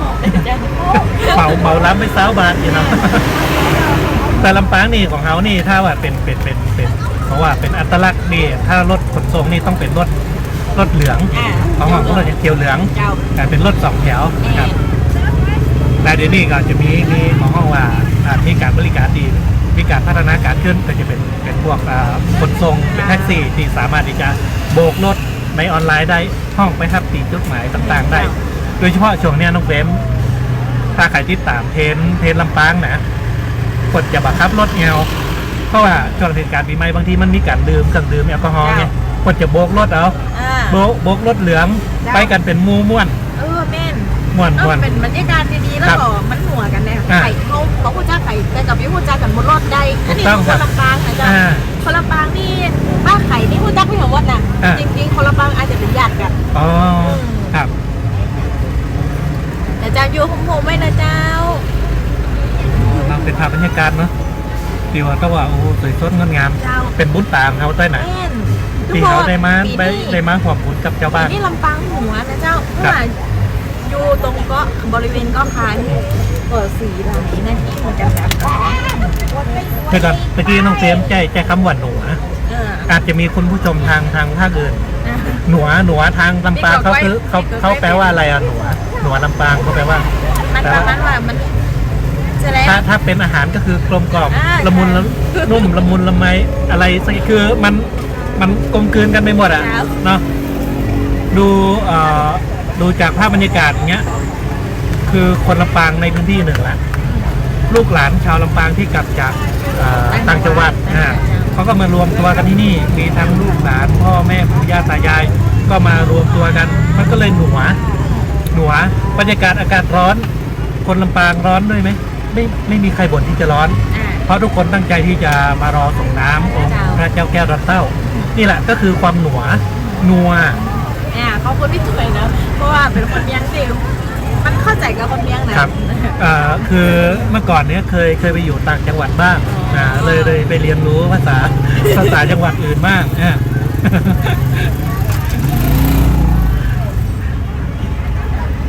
จะได้ก่อนระวังรถตัวนอกแล้วก็จะเห็นว่าตั้งข้างรถในพาน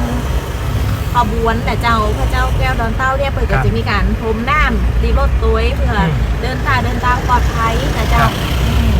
ตอนนี้เขายังอยู่ที่ก็ค้าอยู่นะเจ้าก็มีพี่ๆกับนวดเนาะที่เปิดมาคอยบริการความสะดวกให้พี่น้องประชาชนแล้วก็จะได้บกรถนะเจ้าโดย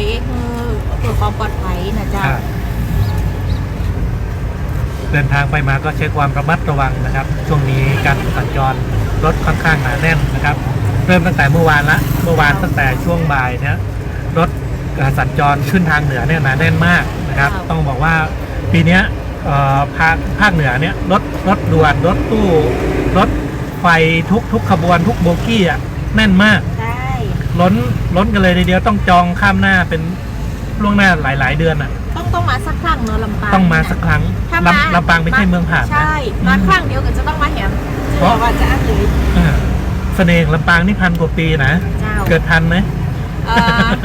เกิดทันแต่ว่าหลายรอบแล้วมันได้เล่าได้นะเจ้าว่ามันบางคนจำได้ละว่าการได้เล่าไปจะได้ก็คือต้องมาสัมผัสเองในแต่ละชาติเกิดนะครับคุณแก้วดีแก้วมานะเจ้าดูจากเสริมไส้เสริมงามเจ้าเป็นยูศูนย์ศิลปาชีพแม่ตามเจ้าค่ะเสียงชัดเจนขนาด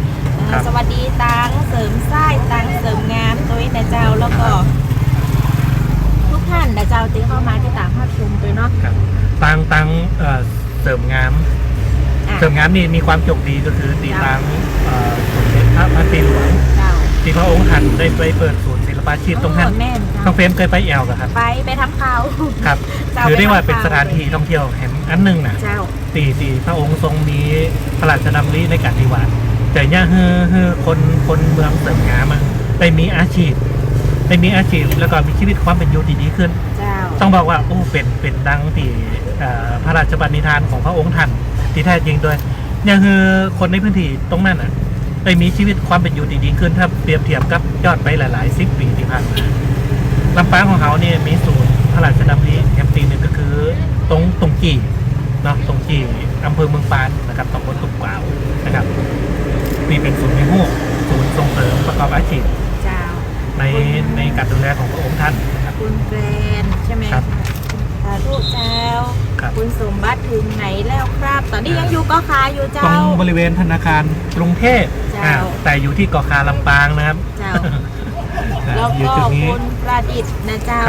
น้อมทรงใจแทนสายน้ำส่งน้ำพระแก้วดอนเต้าครับสาธุครับสาธุทุกท่านเนาะทักทายกันเข้ามาเนอะเป็นกำลังใจกันในท ท่านใด คุ้น ที่ ๆ ยังไม่ได้ปิดบ้าน ครับ ห้องนะก็สามารถติดตามภาพชมบรรยากาศ อ่า การไลฟ์สดของเขาได้ กำลังเดินทางอยู่ก็ดูไลฟ์สดได้เนาะคือค้นรวมค้างผู้โดยสารช่วยเปิดให้ดู เจ้า คนขับก็เอาหูฟังเอา เจ้า นะครับเนาะจะได้รับบุญไปพร้อมๆกัน การเดินทางนี่จะความระมัดระวังเนินในช่วงของอำเภอเถิดจะมีการสร้างถนน เจ้า มีการปรับถนนอยู่นะครับบางช่วงอาจจะมีช่วงของการเปลี่ยนเลนนะครับวิ่งทางเดียวก็มีนะครับวิ่งส่วนทางก็มีต้องใช้ความระมัดระวังกันด้วยนะครับแต่เย็นๆนะมันต้องหิบมันต้องพักๆนะครับในการเดินทาง วันนี้อากาศสดใสท้องฟ้า ครับ โปร่งงา ครั ม บผม ขนาดเจ้าระวังตีอู้ไปตัวนี่นะกับ อ่ะ ยาเป็นตัวเนอร์บ้านดาวนะเจ้า ครับ หอม คนก็เข้าใจเนาะ โอ้ เขาอยู่ในรถอาการฮอด เจ้า เอายาดมไปก่อน ใช่ มันจะได้เย็นอกเย็นใจนะเจ้า แต่วันนี้กงพูดซึ้งดีใจนะ ครั เจ้า บ ที่ได้มาเผยแพร่บรรยากาศที่คือพี่น้องเจ้าลำปางรวมถึงนักท่องเที่ยวเนี่ยได้เห็นบรรยากาศนะเจ้าของบ้านเขาบางคนที่เป็นบอกว่าเป็นแบบที่ปิ๊กเนี่ยนะวันสงกรานต์นะเจ้าก็ อาจ สา จะไป มารถ แวะที่จุดอื่นก่อน เจ้า แต่ลำปางของเราเนี่ยจะพูดถึงช่วงเทศกาลสงกรานต์เนี่ยจะเริ่มก่อนหลายๆจังหวัด เจ้า นะครับแต่ปีนี้เปิดขยายครับนี่สงกรานต์นะ แม่นเจ้า ปกติถึงแค่13ปีนี้ถึง14แล้วก็ไปได้เลย ด้วยนะ ตามคำเรียกร้องของทางประชาชน ใช่มันบอกว่ากุญแจในลำปางดักนะวันที่ ดัก 14 แซ่บ อ่า อ่า มีนี่ทางจังหวัดนะเจ้ารวมกับหลายภาคส่วน ครับ ก็ได้มาช่วยกันในเรื่องของการสร้างกิจกรรมเกิดขึ้น อ่า วันที่14เนี่ยเปิดก็จะมีการทำแกงฮังเลกัน เริ่มตั้งแต่ชงเจ้าเลย ใช่เจ้า ชงเจ้านี่ก็จะมีแกงฮังเลเป็นข้าวห้องนะอาหารทีน เจ้า เป็นซอฟต์พาวเวอร์ ใช่ ที่ว่าคนคือจิ้มฟีดนะ เจ้า มีคือจิ้มฟีดไว้ไปแอวกันได้ที่บริเวณถนนข้าวห้องนะบริเวณสวนอากงเนาะ เจ้า เส้นนั้นห้องถนนเนี่ยประสาน สุเรนแถวลำบล ถนนสุเรน เจ้า ตั้งแต่ประมาณปั้ม เจ้า ระหว่างปั้มตรงแยกตรงน้ำแข็ง เจ้า ไปจนถึงแบงค์ชาติเนาะตรงห้างนี่ปฏิปิดถนนเส้นนั้นเลย แม่มันก็จะมีบัตติโฟมนะเจ้า อ่า แล้วก็อุโมงค์น้ำแล้วก็มีการแข่งขันลาบ อ่ะ ลาบเมืองเหนือนี่ ชง นะ เจ้านี่มีแกงฮังเล เจ้า มีแข่งขันลาบ เจ้า ลาบเหนือลาบเมืองเนี่ยคือจิ้มฟรีเหมือนกัน ใช่ สองเมนูนี่จิ้มฟรี ใช่ ใครเป็นคอร์สที่มากลาบนี่คือพวกข้าวเหนียวไปเลยแนะนำเอาข้าวเหนียวไปด้วยจะได้ไปจิ้ม ไป ไง กูดนะเธอ ไปกูดตั้งเหนือนี่ปวดมีกำเหล่ามีกำแจ้วกันเลยนะเรื่องของการกินลาบเนี่ยนะ จะได้ค่ะพี่ เปิ้นบอกว่าคนลำพูนคนแปรกับคนลำปางเป็นเพื่อนกันเพื่อนฮักกันเนี่ย เจ้า มากินลาบด้วยกัน คนแปรคนห้องอีกก็คนแปรโอดก่อน เจ้า มีลาบอยู่ถ้วยหนึ่งคนแปรก็โอดคนห้องอ่ะก้อนไก่เมืองแปร เจ้า โอดไปเกิงถ้วยก้อนไก่เมืองแปรโอ้ก้อนใหญ่หน่อยก้อนไก่เมืองแปรอะไรอย่างก็องค์ลงต้ององค์ลงควายนอนมาก่อน ลำปูนมาก่อน องค์ลงควายนอน คือข้าวเหนียวเนี่ยเวลาปนจะกินข้าวอะอย่างเมนูลาบเนี่ยปนจะต้องบีบก่อนแบบจะได้คุยจะได้โอดกำใหญ่ๆกินคนเมืองปูนกินไปเกินถ้วยกำเดียว ต่อไปตาคนเมืองแปะกินห้ององค์ลงควายนอน คนแปะก็ไปย้อมก้อนไก่เมืองแปะเป็นคำก้อนต่อกัน ก้อนไก่เมืองแปะมาหมดถ้วยกะ มาเหลืออยู่สักอย่างคนลำปางมาได้กินคำก้อนที่คนลำปางแต่งขึ้นมาก็คือองค์ลงควายนอนก้อนไก่เมืองแปะทิ้งห้อยแพร่เต็มตา อันนี้ เมื่อคน เป็น ละบ้างไม่ได้กิน ไม่ได้กินก็เลยมีหิงห้อยขึ้นมาแปะเต็มตา อันนี้เป็นกำแซวอู้กัน เพราะว่าอย่างคนลำปางคนลำพูนคนเชียงใหม่คนเมืองแปะเนี่ยเป็นบ้านเมืองปีแมงนอกกัน ภาษาจะใกล้เคียงกัน อูกับคนเมืองแปะอู้อย่างมึงอู้ซวกแต่ว่าตีใต้คนอื่นจะได้ซวกแต่มันเป็นห้องของห้องว่าเป็นภาษาการสื่อสารเนาะ เจ้า มันเป็นอาจจะเป็นกำฮวนอย่างลำปางนี่กะลองกับเมืองแปะก็คืออาจจะหวานกว่าแปะน้อยนึง เจ้า แต่มันจะหวานสู้ลำปูนเชียงใหม่มาได้นะครับมันก็ประมาณนั้น อันนี้ก็เป็นเรื่องเล่าเนาะ ครับก็เป็น เรื่ พู อง ดถึงว่าเป็นขนบธรรมเนียมประเพณีการสื่อสารน่ะ อันนี้ก็คือการแข่งลาบโยงมาถึง จาก ตำนานลาบด้วย ลาบโดยแล้วก็เป็นการใช้ภาษาด้วยมาลำปางมาตั้งเหนือเนี่ยเขาจะได้เรียนรู้ภาษาไปด้วยนะบางทีมาหันมาจากต่างจังหวัด มาอูกับคนเหนือเขาจะได้กำอูแซวเล่นกันหรอสวัสดีเจ้า สวัสดีครับข้าเจ้ามาจากกรุงเทพนี่นะอูกับคนเหนือมันจะได้ม่วนนะมาอ่านกันติเม่นนะเจ้าครับฉันชื่อคุณพิชานะจ๊ะคุณพิชาสาธุเจ้าก็คือนางฟ้านะจ๊ะสาธุเจ้าโอ้มีคนท่าชมจากเกาหลีใต้ด้วยนะโอ้คุณอภิวัตรเป็นคนตังใดครับถึงไปอยู่เกาหลีใต้จะเติมหาบ้านคณะโอ้เป็นคนลำปางแน่คนลำปางหนาเจกอครับไออภิวัตรเนาะกันทั้งวงนี่ลำปางแน่นอนนี่คือเติมหายบ้านเลยนะครับฝากแชร์ตั้งสื่อโซเชียลในเกาหลีด้วยวันก่อนนี่เกาหลีปนเอากล่องมาตีนี่บอกว่านักแสดงยังอยู่ตีลำปางก่อนอ่ะคิดว่าน่าจะอยู่นะน่าจะอยู่ต่อเอามาทั้งทีนี่ต้องมาเสพวัฒนธรรมของลำปางคือก่อนมีเกาหลีศรีลังกาตีมารวมแสดงตีกองจากไหนนะก็มีคนนี้นะครับมาแสดงตีกองโอ้คนตีกองมวนเนอะลำปางกับมันย้อมลำปางจะเอากองกุจังกองกุจ้าโลกเป็น10แกน10กว่าแกนหน่อย13อำเภอรอบทิศออเแล้วเนาะอำเภอหนึ่งนี่มีประมาณ5ชุดเป็นอย่างต่ำเพราะฉะนั้นกองกุจ้าในลำปางนี่เป็น100 แกนนะกองกุจ้าลำปางนี่ทำไมมีเยอะขนาดนั้นเพราะว่า OR หรือว่าปตทเนี่ยคนสนับสนุนคนเอาถังน้ำมันมาประกอบกับไม้มาเป็นกองซึ่งกว่าปนจะมาเป็นกล่องได้นี่ปนจะลองผิดลองถูกปนบอกว่าโอ้เสียงดังเหมือนกล่องไม้นะเพราะว่ากล่องปูจ้านี่มันต้องใจก็ไม่ใหญ่หรอกสมัยก่อนนี่ต้องไปล่มก็ไม่ใหญ่เผื่อมาทำกล่องแต่ปัจจุบันก็ไม่ใหญ่มันบอกแบบนี้แต่วัฒนธรรมประเพณีเขาต้องสืบทอดอนุรักษ์ต่อไปคนก็เลยเอาถังน้ำมันเนี่ยมาประกอบกับไม้เป็นกล่องปูจ้าตีดังสนั่นเลยแม่นเจ้าคณะเป็นชื่อกล่องตีปัจจัยอาจจะปัจจัยแบบดั้งเดิมพี่น้องแต่เสียงก้องกังวานกระดานคือเป็นเอกลักษณ์ของจังหวัดลำปางเลยนะเจ้าคุณมดนะเจ้าสาธุเจ้านะเจ้าแม่เจ้าขบวนนะเจ้าอาจจะถึงตีว่าพระแก้วดอนต้าประมาณเที่ยงวันหรืออาจจะเที่ยงเกิงน้อยๆเจ้าปีที่แล้วนี่น่าจะเลยเที่ยงเจ้าแต่จะได้แล้วเพื่อความตีพี่น้องทุกคนตังเวียงเนาะก็จะได้ส่งน้ำด้วยกันนะเจ้าตามตาตามตั้งดูจุ่มกันไว้เนาะแล้วก็ยกห่มโดยเพราะว่าอาการตอนนี้ก็ค่อนข้างร้อนเหมือนกันนะเจ้าติดตามไล่สดไว้เดี๋ยวเขาจะบอกเป็นระยะว่าตอนนี้อยู่ไหนแล้วนะครับเขาจะได้หูจะได้เตรียมตัวกันตอนนี้ก็ยังอยู่ในบริเวณตรงข้ามกับโรงเรียนอนุบาลก็ขายังมาเข้าถนนสายลัดเถื่อนนะตอนนี้นะใครที่จะส่งน้ำเดินไปหารถได้เลยนะครับรถจะได้บ่ต้องยุดเดินนะครับเพราะมันจะเกิดอันตรายได้นะครับ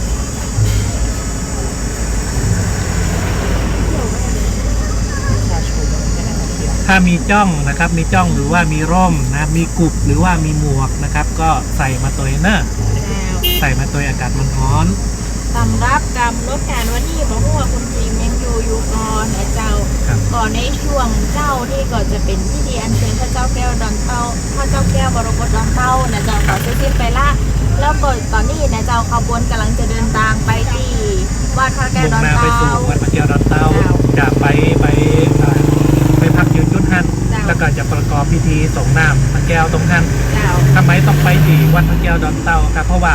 องค์พระแก้วดอนเต้าเคยประดิษฐานอยู่ที่หันก่อนที่จะง่ายมาประดิษฐานที่วัดก็วัดลำปางหลวงพระธาตุลำปางหลวงแล้วสักประมาณ2 โมงเกิงนะเจ้าก็จะมีการทับศีลของเทพบุตรสลุงหลวงนะเจ้าซึ่งมีการประกวดตะคืนใช่ก็ได้ผลมาทีเรียบร้อยแล้วคิววันน้องไหนอย่างก็ต้องจะเล่นน้องอะไรอย่างตะคืนโคตรแต่เป็นคุณห่างดีใหญ่สูงต้องบอกว่าเทพบุตรตะคืนนะใครที่ได้ติดตามรับชมไล่สดเนาะตั้งเพจของประธานจังหวัดจนถึงเพจลำปางโพสเพจสลุงหวังเนี่ยนะรุ่นกันจนถึงวินาทีสุดท้ายแล้วก็เป็นภาพเป็นห้องว่าเหมือนภาพปีที่แล้วกลับมาเห็นข้างหนึ่งเจือก็เป็นฮือจับก้านบรรยมอ่ะคนละ3 ก้านของน้องตีเป็นเทพบุตรสลุงหวังนะชื่อเล่นน้องกล้องจับเป็นคนแรกครับคือใครที่จะเป็นเทพบุตรได้จะต้องจับเหล็กขู่ได้แล้วก็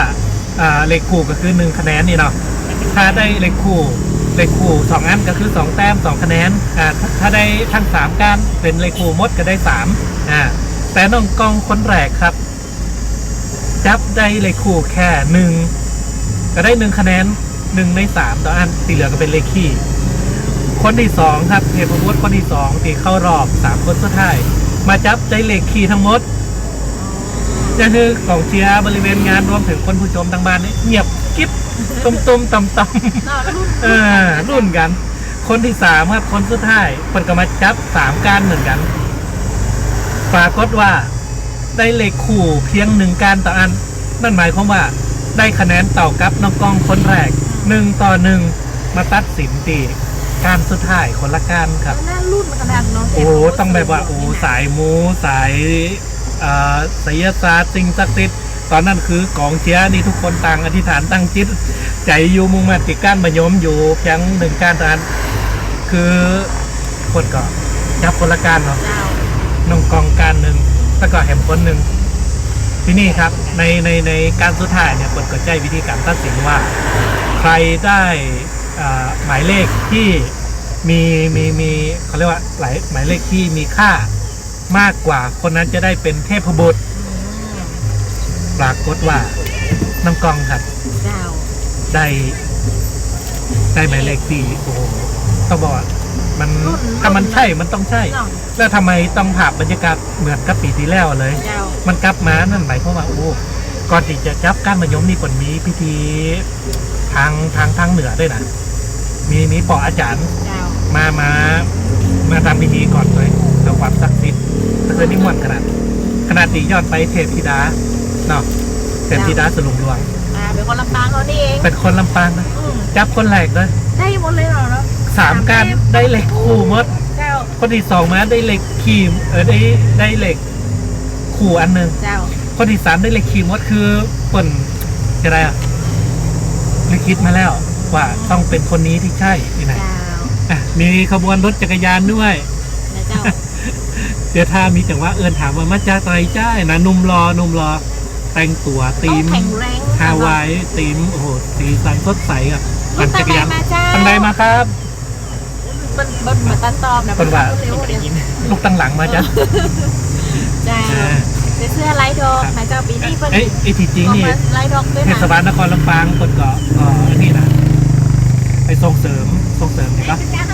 คือใส่เสื้อลายดอกเลยถ้าไปดูติดเพจสลุงดวงกับเพจสำนักงานประชาสัมพันธ์เนี่ยจะหันธีมที่ว่าคล้ายๆใส่ชุดของเอลวิสนะยุคของเอลวิสอ่ะคนห้องว่าเป็นยุครุ่งเรืองของลำปางคนก็จะใส่เสื้อลายดอกฟิตกางเกงแบบฟิตสีสันเป็นสีนะยอดไว้ตอนยอดไว้ลำปางรุ่งเรืองเนี่ยเสียดายทีมงานเขาไปซื้อปัตตันถ้าพูดเร็วน้อยนี่เขาจะไปซื้อมาให้เข้ากับทีมตะกี้เขาอู้ถึงเทพบุตรเทพยาเนาะจะมีFCนะของน้องกล้องแต่เจ้าเป็นมาบอกชื่อนะว่าชื่ออย่างเนาะน้องกล้องเจ้าแล้วก็คุณแสงเวียนและเจ้าสาธุเจ้าแล้วก็คุณ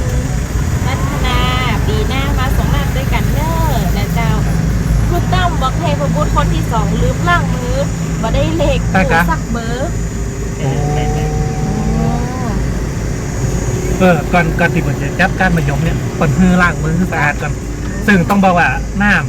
ำที่ผลฮือล่างมือก็คือน้ำข้าวปิ้งส้มขมิ้นส้มปล่อยซึ่งขมิ้นส้มปล่อยเนี่ยก็จะมาใช้พิธีกรรมทางเหนือเพื่อความเป็นสิริมงคลหรือว่าล่างตั้งอาญาติบดีเพราะฉะนั้นยังช่วงเทศกาลสงกรานต์เนี่ยคนก็จะเอาน้ำขมิ้นส้มปล่อยถ้าทางภาคกลางก็คือน้ำอบน้ำหอมเนาะแต่ภาคเหนือก็จะมีการใส่ส้มปล่อยเข้าไปใส่เม็ดส้มปล่อยต้องเป็นเม็ดเนาะแต่ถ้าเป็นใบเนี่ยก็จะมาทำเป็นเมนูอาหารนี่เสื้อบอกแล้วว่าลำปางมันต้องโฆษณาเลยอันนี้เป็นลายของมหาเสน่ห์มีจ้างมีไก่นะเจ้ามีเหมือนสะพานขวาก็แล้วก็มีรถม้านะเจ้าของมหาเสน่ห์นี่ผมจะเน้นของไก่แดงนี่จะหันอยู่บนถ้วยเซรามิกลำปางถ้วยกาไก่เดี๋ยวถ้ามีของตังก็แข่งเจ้าหนึ่งแฮมแบนหนึ่งอีกยี่ห้อหนึ่งคือกาไก่มันก็จะมีไก่แฮมแบบหนึ่งซึ่งเอกลักษณ์ก็จะแตกต่างกันไปแต่ว่าที่สำคัญก็คือสัญอัตลักษณ์ของจังหวัดลำปางยังอยู่บนเสื้อผ้าและเจ้ากางเกงมีม้ามีไก่ มาลำปางต้องได้นั่งรถม้าสักครั้ง อ่า ถ้าไม่ได้นั่งก็มาไม่ถึง เจ้า ปีหน้าก็ต้องได้ม้าแหมพระอาจารย์ม้าปีนี้ต้องรีบนั่งรถม้านะครับ มีข้อสงสัย ว่า ที่บุตรทำไมไม่ใช่คนลำปางจริงๆเวทีนี่เป็นการเปิด เปิ โอ ดโอก า เพ ส น คือกับทัวร์ของทุกประเทศไทย ครับ เนาะได้มารวมกันในเวทีนี่นะเจ้า คือถ้ามองอีกมุมหนึ่งก็คือว่า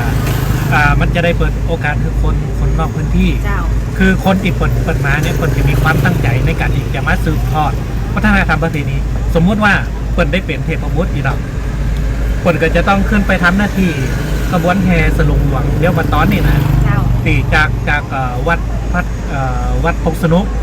ก็จะมีขบวนแห่สลุงหลวงกับบรรจุน้ำทิพย์ที่ต่างอำเภอคนก็จะทั้งเทพบุตรแล้วก็ทั้งร้องรวมถึงวันนี้อาจจะเป็นเทพบุตรก่อน โมาอยู่ด้านหน้ากล้องนิดนึง นี่หนุ่มรอ หนุ่มรอ ลำปาง นะเจ้า ลำปางโอ้โหอะไรอ่ะ บรรทัด เป็ หน้า คอล บรรทัดนะ หน้า เจ้า บรรทัดนี่ จริงๆก็แบบ ลำปาง คือกล้องเขาวันเนี้ยมันยอดแสงเนาะมันเลยเป็นแบบนั้น บรรทัดคืออย่างสับปะรดมาลำปางต้องได้กินน้ำสับปะรด ถ้าอู้ถึงบรรทัดนี่จะอู้ถึงนึกถึงตังบ้านเสด็จอย่างนั้นนะเจ้า ล่ะคุณมีกลุ่มนักส่วนใหญ่ก็จะเป็นพันธุ์อะไรอย่างมีสายน้ำผึ้งปัตตาเวีย แล้วก็มีพันธุ์อะไรอย่างก็ตีคนทำวิจัยอ่ะตีกินคล้ายๆบะม่วงคล้ายๆบะม่วงผสมทุเรียนอ่ะไอ้ก็กินเตือนนึงตอนที่คนมาจัดงานเกษตรน่ะนะคนให้จิ้มมันเนื้อเหมือนขนุน เจ้าก ลิ่นนี่เหมือนมะม่วงผสมทุเรียน ซึ่งเป็นพันธุ์ที่เป็นห้องว่าเป็นสายพันธุ์ใหม่ที่เนี่ยขึ้นมานะครับเป็นการสร้างมูลค่าคือกับน้ำสับปะรดลำปาง ตอนนี้ขบวนเฮาอยู่แถ เดี๋ยวไหนนะเจ้า ว เลยโรงเรียนอนุบาลลำปางมานิดนึงเลยหัวมานิดนึง เลยหัวมา5 เมตร เจ้าขอบคุณนะเจ้าสำหรับหน้าบรรทัดตัวนอก ครับ ขอบคุณเจ้าบะมีเข้าบะมีของมานั่งคู่กันได้ ครั นะ บ เจ้า ต้องบอกว่าพูดถึงตะกี้น้องไว้หลุนลำปางคนเอาน้ำมาคณะมาเฮือเนาะคือช่วงเหตุการณ์ที่ผ่านมานี่จะหาว่าจะมีเรื่องของไฟป่าหมอกควันน่ะ เจ้า ตีคนมีการบริจาคคือกับเจ้าหน้าที่รับไฟป่านะเกี่ยวก็ในกลุ่มของแอปทวิตเตอร์ เจ้า หรือว่าเอ็กอะเราอ่านลำปางอยู่ในขั้นขนาด แล้วคนตีมาบริจาคหลอกเนี่ยก็ส่วนใหญ่จะเป็นวัยรุ่น ลูกหลานลำปางตีปนหันนะ เจ้า ปนหันในกลุ่มของในของทวิตเตอร์นะ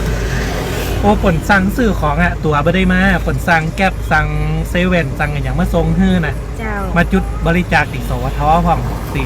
จังหวัดพ่องไงนะ เจ้า คือห้องวันเนี่ยมันคือบางครั้งบางทีการสื่อสารหรือว่าช่องทางที่ว่าปนไปอยู่จุดหนึ่งเนี่ยคือมันอาจจะมีหลายแพลตฟอร์มเนาะบอกว่า Facebook การไลน์การอย่างกลุ่มไม่หลุดกับอยู่ในทวิตเตอร์อยู่ใน X เป็นช่องทางการสื่อสารหันลูกหลานคนลำปางคนมีน้ำใจคนหันโอ้บ้านเมืองของคนเนี่ยเจอปัญหาไฟป่านักคนก็ใช้วิธีการช่องทางนี่แหละในการสื่อสารกันโอ้ได้ฮับน้ำในเจ้าหน้าที่นักขนาด เจ้ายังที่เขาบอกไปเนาะว่าถ้าทันใดตีจะมารวมสูงน้ำนะเจ้าก็อยู่กัน รวมกันเป็นจุดๆเอาอยู่ในห่มก่อน แล้วก็อยู่ในห่มโดยเพราะว่าอากาศก็ค่อนข้างร้อนนะเจ้า ถ้ามันระวังกันตัวโอกาสเกิดฮิตโตกเนี่ยมันอาจจะเกิดขึ้นได้ ใช่เลย คุณเชอรี่บอกว่าถึงไหนแล้วคะคุณตั้มถึงไหนแล้วครับ ยังอยู่ที่ ก็ขาย ปัจจุบันก็ขายมา ตรงบริเวณวัดตรงห้องวัดไหนครับ ยังอยู่ในเขต ใน พื้น เข ที่ ต ก็ พ่อค้าอยู่ครับหน้า คุณหน้าโรงเรียนอนุบาลก็ค้าแล้วค่ะ ขอบคุณมากนะครับ คุณ กันที่ ประกาศทิพย์เจอกัน เนาะ เจอ ค กัน นลำปางนี่เป็นตัวนี้น้ำใจนั่นน่ะช่วยกันได้ ไป เนาะ ตอบคอมเมนต์แตนเฮาได้เนาะ แม่นเจ้า เพราะบางครั้งบางทีเขาต้องพอซ้ายพอขวา วันนี้เขาอนุญาตเธอทุกท่านได้รวมกัน เป็นแอดมินด้วยกันนะเจอกันเนาะ ช่วยกันทำอาหารกิน นั่น แล้วเจ้า จะได้บอกต่อเนาะ คุณพรพรมบอกว่าที่ดาสลุงหลวง คนห้องที่ดาสลุงหลวงเหรอตำแหน่งของคนเนาะ เจ้า เป็นคนงาวคนเมืองงาว เจ้า เมืองงาวงาวเงิน อืม สาวงาวนี่งามขนาด เจ้า 13อำเภอนี่งามขนาดลำปาง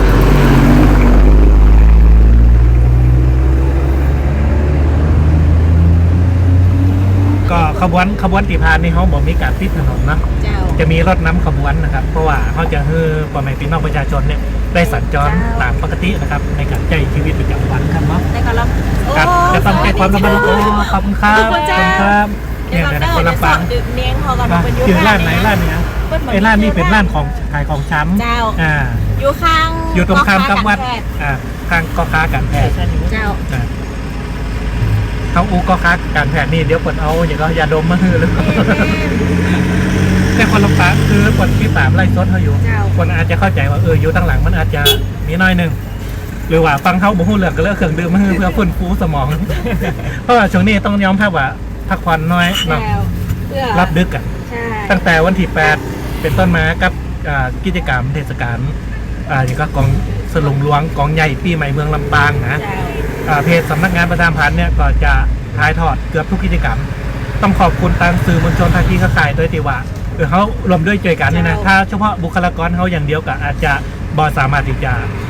คือภาพบรรยากาศประเพณีวัฒนธรรมอันงามเนี่ยเผยแพร่ได้ตลอด แต่นี่เขาใจความสามัคคีเครือข่ายต้องบอกว่าเครือข่ายลำปางเนี่ยเครือข่ายของประชาสัมพันธ์จังหวัดลำปางนี่เป็นเครือข่ายที่มีคุณภาพทุกท่านเลย เป็นเจ้า ทั้งสื่ออินเทอร์เน็ตสื่อวิทยุ เนาะ สื่อโซเชียลสื่อพิมพ์ก็มี จ้ะ ช่วยกันประชาสัมพันธ์นะครับนี่แหละช่วยกันคนละไม้คนละมือเนาะถึงแม้ว่าทำด้วยใจจริง ๆ เลยงานนี้แบบบอกมีค่าตอบแทนอย่างเงี้ยทุกคนก็พร้อมใจกันที่จะช่วยกันส่งเสริมนะครับช่วยกันที่จะสร้างการทำผู้ถึงความเป็นอัตลักษณ์ของจังหวัดลำปางนะครับ นะ ตอนนี้ถึงปากทางเข้าบ้านศาลาดอนชัยใช่ไหม บันทึงตอนนี้อยู่ บั บ้าน น ทึ ทึ ง งเจ้า อยู่ตรงสปปลำปางเขต 2 คุณกันท้ายนะเจ้า ครับ กราบสาธุนะเจ้าคุณแคนสาธุคุณพันนีกราบสาธุเจ้า ครับ จะได้แล้วพิมพ์กันเข้ามานะเจ้าว่า ครั ห้า บ มชมกันตั้งได้พ้องเนาะ กดแชร์เด้อเนอะกดไปหลายๆกลุ่ม เพราะว่าเพื่อก ด ที่ ไปหลายๆเจอกัน บางทีเนี่ยเจ้าอุณหภูมิค่อนข้างร้อน ครั เนาะ บ เพื่อมันรุดไปจะได้มาต่อ มันจะได้มาต่อได้ เจ้า ครับ กดไลค์กดแชร์ตัวเองตะกี้ก็รับไปกำหนึ่ง แม่น แต่ยังฟื้นคืนมาได้ นะ คุณธนวัฒน์นะเจ้าสาธุด้วยค่ะ ครับ ภาพชมจากต่างใดเจ้ากิน ครับ ข้าวตอนแล้วกาก็เข้าเจ้าก็ไง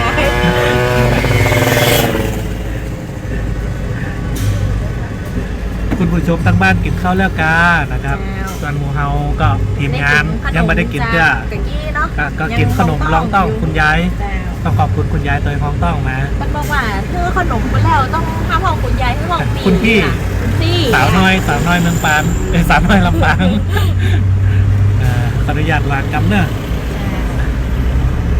น้องเฟรมทักทายได้หน่อย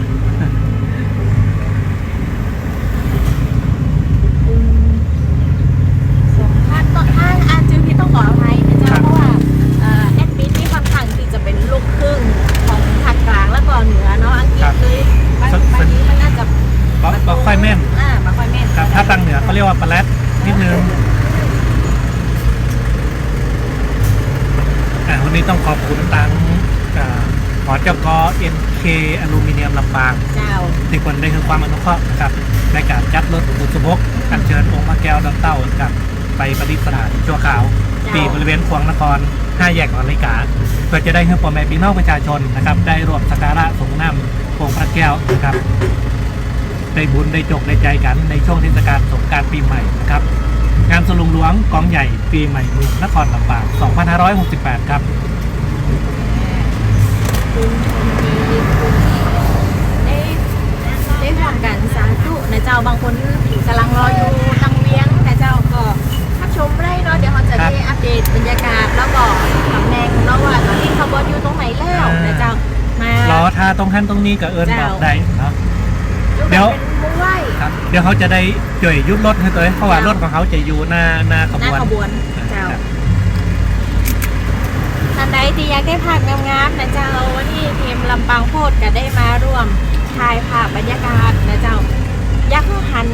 แบบเน้นนะขอบอกไม้บอกมือสักหน่อย ตักมาในเพจก่อนจองหลวงหน้าก่อนแล้วก็รีบไปแต่งหน้าแต่งตา พอรถขบวนไปถึงปุ๊บรถทีมงานไปถึงปุ๊บเดี๋ยวจะมีน้องตั้ม เจ้า ไปถ่ายรูป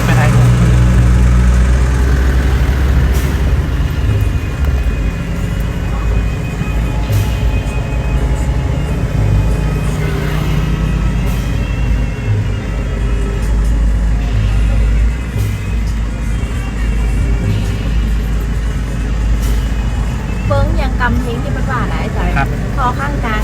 กำสลุงใส่ข้าวตอกดอกไม้อ เย็ ย่าง นอกเย็นใจเพราะว่าการห้อนแต่ใจเขาเย็นจุ่มเย็นไงมันก็มาห้อนละก็ลองให้จบกัน กว่า การสลุงกับข้าวตอกดอกไม้ เย็นอกเย็นใจ อายุมั่นขวัญยืนยังไงเอามาส่งน้ำพระ เจ้า ป่าเวณีปีเก่า มันใจนะถ้าลองไปกว่าเปิ้นออกกันหมดเลย ไหน อยู่ด้วยกันก่อนนะจ๊ะเพราะว่าพูดด้วยกันก่อน ครับเป็นภาพบรรยากาศ พูดตอนเพลงแรกนะเจ้า ประมาณบ่าย ประมาณบ่าย บ่าย สา สาม มบ่ายสามเกินจะเกิดขบวนออกจากวัดพงสนุก เจ้า ผ่านเส้นทางถนนพงสนุกไปถนนรัชดาก็คือข้ามขวารัชดาหันแล้วก็ไปเลี้ยวขวาตรงตีถนนไปรษณีย์เนาะ เจ้า ถนนไปรษณีย์ก็อันนั้นของห้องถนนเลย วิยวาดอ่ะ มันใจถนนวิทยาวัฒน์ถนนเส้นเรียบแม่น้ำวังอ่ะเป็นบันเดอร์ของดูกรรมดูครับเส้นทางกันเนอะไปจากวัดพงสนุกนะครับ ไปถนนพงสนุกผ่านถนนรัชดาถนนทิพย์ช้างตรงถนนไปรษณีย์ของห้องถนนทิพย์ช้าง เจ้า นะครับ แล้วก็ไปเลี้ยวซ้ายตรงสะพานออเรนจ์นะครับผ่านหน้าวัดเชียงไฮ้แล้วก็ไปถึง5 แยกของนาฬิกาตรงท่านเนี่ยจะเป็นมณฑลพิธีเป็นตีประดิษฐานองค์พระแก้วรัตเต้านะครับชั่วคราวตรงท่าน เจ้า จะมีการประกอบพิธีประมาณ6 โมงแรง5-6 โมงแรงแต่ปีนี้เขาขอฟ้าขอฝนกันเนาะพอช่วงที่ทำพิธีอยู่นะครับก็เพื่อเป็นใจกับพ่อแม่พี่น้องประชาชนสักครั้งหนึ่งเนาะจะได้ทำพิธีอันศักดิ์สิทธิ์นี่อย่างพร้อมเพรียงกันนะครับปีที่แล้วนี่ช่วงเวลาที่กำลังทำพิธีเนี่ยมีฝนลงมาพายุเข้า แต่ปีนี้จังหวัดลำปางก็มีการประกาศแจ้งเตือนละว่าคือติดตามข่าวสารเพื่อเตรียมพร้อมกันตัวเองนะครับ เราอยู่กันหุ่มๆไว้นะเจ้าคุณอัชราจุ่มอกมวนใจแม่นเจ้าบ้านเขานะ จุ่มอกยิ้มใจขนาดเจ้า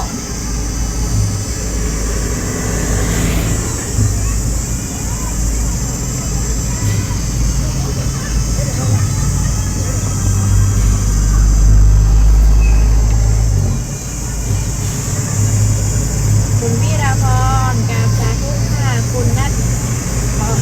รออยู่หน้าโรงแรมก็คาบุรีนะครับเจ้าเดี๋ยวป้างานเจ้าจะคือไทยหุบก็ตั้งมาได้นะเจ้าบกไม้บกมือแสดงตัวตนหน่อยไม่ต้องมาสแกนไปหน้านะแต่ว่าบกไม้บกมือสแกนได้นะเจ้า บางคนก็เอาน้ำขมิ้นส้มปล่อย หรือว่ามาส่งน้ำผ้า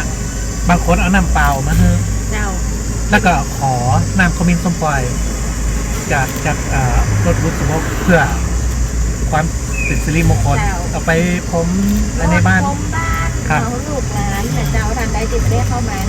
ในกิจกรรมวันนี้นะเจ้าก็ ก็เอาไปในส่วนของพดน้ำดำหัวเนาะเอาไปให้ลูกให้หลานติกำลังเดินทางมานะครับ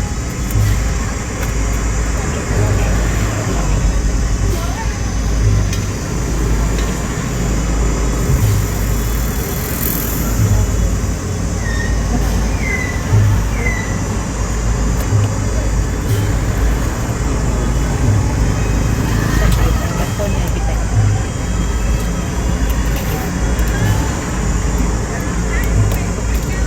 คุณแพรวโรงพยาบาลตัวแพรว ขอบคุณมากนะครับใกล้ถึงโรงพยาบาลแล้วนะครับ คุณลงกดรักนะครับ บอกว่าสาธุ ไม่นอก ขอให้ครอบครัวลูกมีความสุขนะครับหน้าที่การงาน การเงินนะครับคุณแม่แจงก็ขอบคุณเจ้า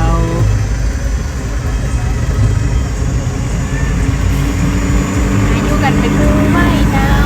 จะได้เร็วๆเนาะแล้วของเป็นอย่างหนึ่งจะได้การเคลื่อนรถเนี่ยจะได้สมุดน้อยหนึ่งนะเจ้า คนจะได้ทำเวลาตัวเอง นี่ นอกจากพ่อแม่พี่น้องประชาชนสองข้างทางนี้แล้วน้องเต็ม เจ้า ยังมีแหมหลายร้อยคนนะครับ หลายพันคนที่รอส่งน้ำองค์พระแก้วที่บริเวณท่าแยกหอนาฬิกา เจ้า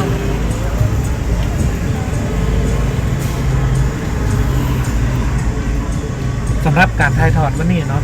ทางเพจประจำพันจังหวัดลำปางก็จะถ่ายทอดเป็นช่วงๆแล้วกัน เจ้า เพราะว่าเนื่องจากสภาพอากาศด้วยเนาะอุปกรณ์มาข้างมันบ่ได้เขาก็ต้องพักกดน้อยนึง เจ้า เนาะแต่คือปักมุดไว้เลย เจ้า นะครับเดี๋ยวเขาจะได้ติดตามรับชมกัน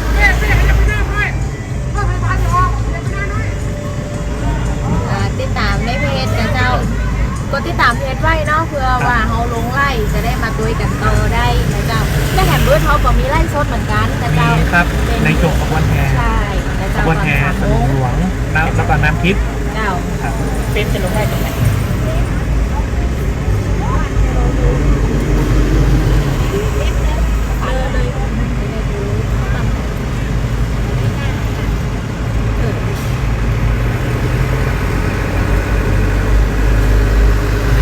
ตอนนี้ถึงบริเวณหน้าโรงพยาบาลเกาะขานะครับก็ค่อยๆเคลื่อนขบวนมาครับเนาะ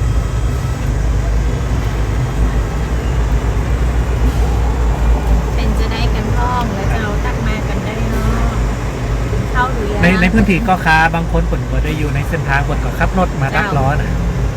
มาอยู่เป็นยุดล้อ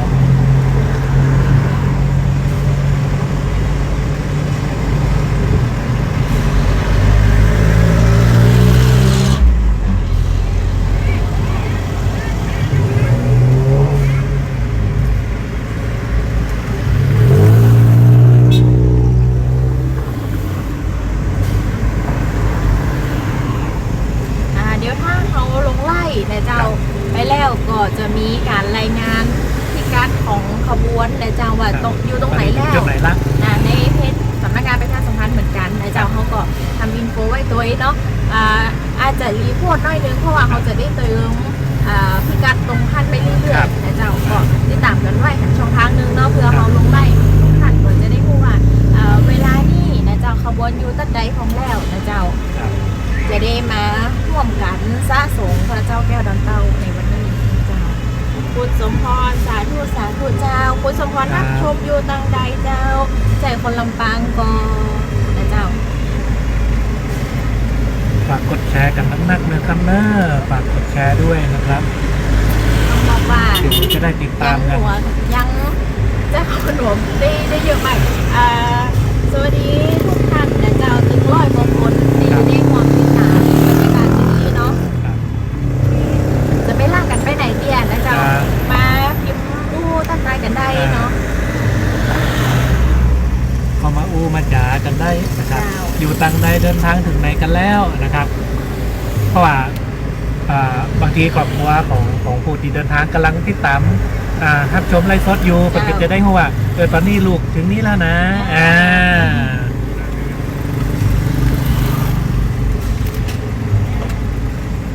หลายท่านก็จะสังเกตได้ว่าบางท่านเนี่ยกำลังเดินทางอยู่เนาะเพราะเห็นขบวนเสร็จแล้วเปิ้นจะจอดรถตั้งหน้าหันหน่อยนะเจ้าแล้วก็จะอยู่มารวมส่งน้ำกันนะเจ้าบางท่านบอกว่าไม่ได้เตรียมน้ำข้าวส้มปล่อยมานะเจ้าก็มีน้ำเปล่าที่รถไว้ก็มารวมซักน้ำได้เหมือนกันนะเจ้า ซึ่งโอกาสมงคลนี้ไม่ได้เกิดขึ้นบ่อยๆนะครับ ในพื้นที่จังหวัดลำปางสำหรับองค์พระแก้วดอนเต้าเนี่ยก็จะประดิษฐานอยู่ที่วัดพระธาตุลำปางหลวง เจ้า ซึ่งก็จะมีการอัญเชิญองค์พระแก้วนะครับ ออกจากพระกุฏิแก้วนะออกมาปีละครั้ง เจ้า ในการที่จะไปให้พ่อแม่พี่น้องประชาชนได้ร่วมส่งน้ำกันในช่วงเทศกาลสงกรานต์นะครับ ก็จะเห็นได้ว่าทุกคนชาวบ้านนักท่องเที่ยวที่เขา โอ้สวัสดีค่ะ เขาเคยติดตามโอ้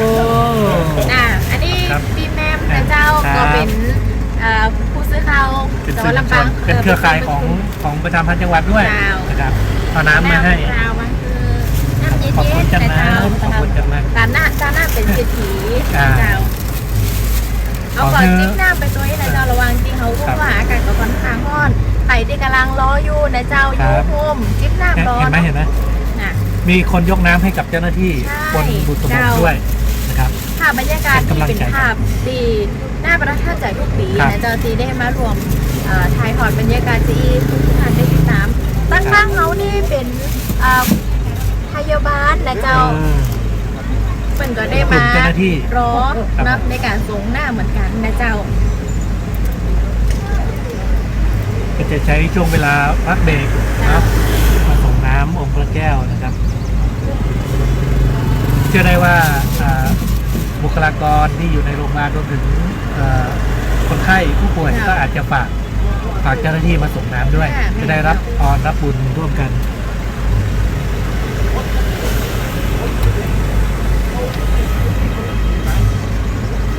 เป็นภาพน่าประทับใจเนอะอากาศร้อน แม่น แต่ เจ้า แต่ทุกคนไม่ร้อนเลย ไม่ได้กลัวแดดเล วัน ย นี้มันจุ่มอกเย็นใจ ครับ แค่หนึ่งก็ได้นะเจ้า ถ้าได้อยู่ใกล้ๆเขาเรียกว่า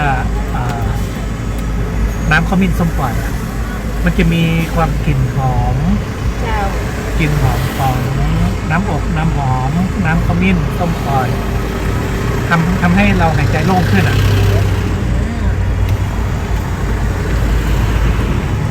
ถ้าปัจจุบันวันที่16ถึง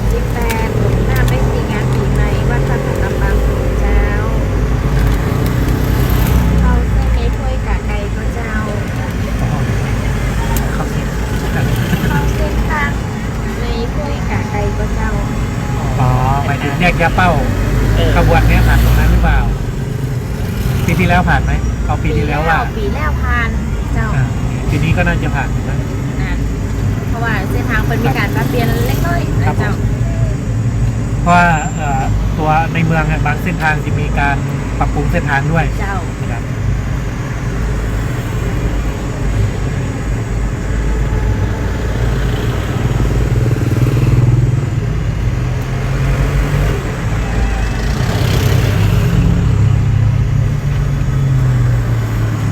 ตอนนี้เขาอยู่ที่หน้าโรงพยาบาลเกาะขานะเจ้า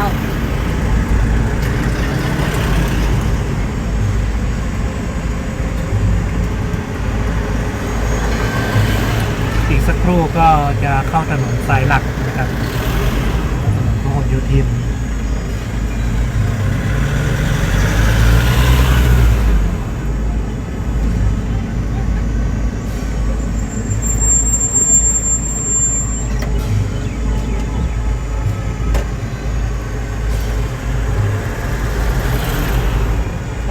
จะได้เห็น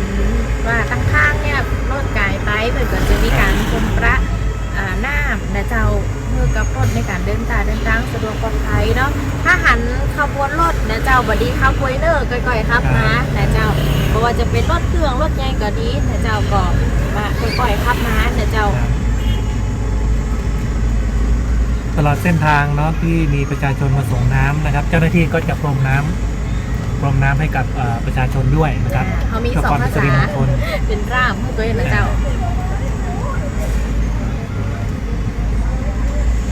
แล้วก็ในช่วงเย็นเนาะ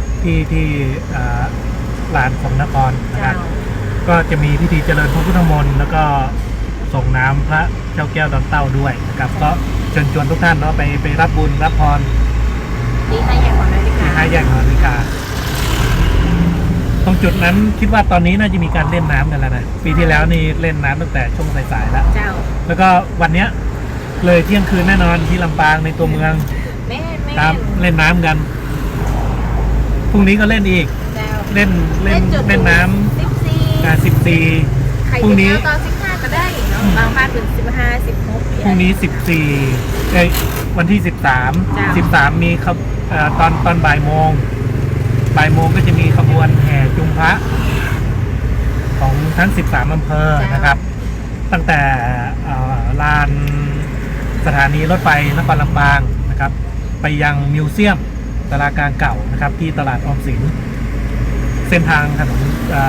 ผ่านเส้นทางถนนบุญยวาสนะครับขบวนจะเคลื่อนผ่านตรงนั้น แล้วก็วันที่ 14 กิจกรรมที่จัดเพิ่มขึ้นปีนี้เป็นปีแรกตามคำเรียกร้องของภาคประชาชนนะครับ กับกิจกรรมมีการสืบ ซอฟต์พาวเวอร์ในช่วงภาคเช้า การทำแกงฮังเล การทำอะไรอีก แกง ลาบ อ่าแล้วก็มีสอนทำอะไรพวกปรุงพวกอะไรนี้ด้วยนะครับ แล้วก็มีชุดถ่ายภาพเนาะเป็นทำมาจากวัสดุของเล็กเนาะที่เนี่ยเป็นไดโนเสาร์เป็นหุ่นของบ้าน ครับ ใช่ มีการมานำแสดงโชว์ด้วย ร่วมทำบุญทำไหนได้บ้าง เอา ตรง ให้ตรงขบวนรถได้เลยครับผม อันนี้ต้องเป็นนักท่องเที่ยวแน่นอนนะเจ้า อาจจะเดินทางมาจากกรุงเทพ แม่ อาจจะเช่ารถที่ลำปางครับ สอบถามว่าทำบุญได้ยังไงนะครับเขาก็จะมีเขาเรียกว่าอะไรนะ สามารถที่จะร่วมทำบุญได้นะที่ขันเงิน ใช่ นะที่รถขบวน มีขบวน ไม่รู้ว่ามี QR code ให้หรือเปล่า ไม่แน่ใจนะ เจ้า ครับปีหน้าอาจจะมี QR code เพราะว่าตอนเนี้ยเป็นยุคอะไรนะ สังคมไร้เงินสด เจ้า ความสะดวกสบายก็จะเพิ่มขึ้นนะครับ รูปโบธนาบุญทุก รัก ท่าน ษา นะ ทุก เจ้า บุญต่อยสาธุบุญนะครับ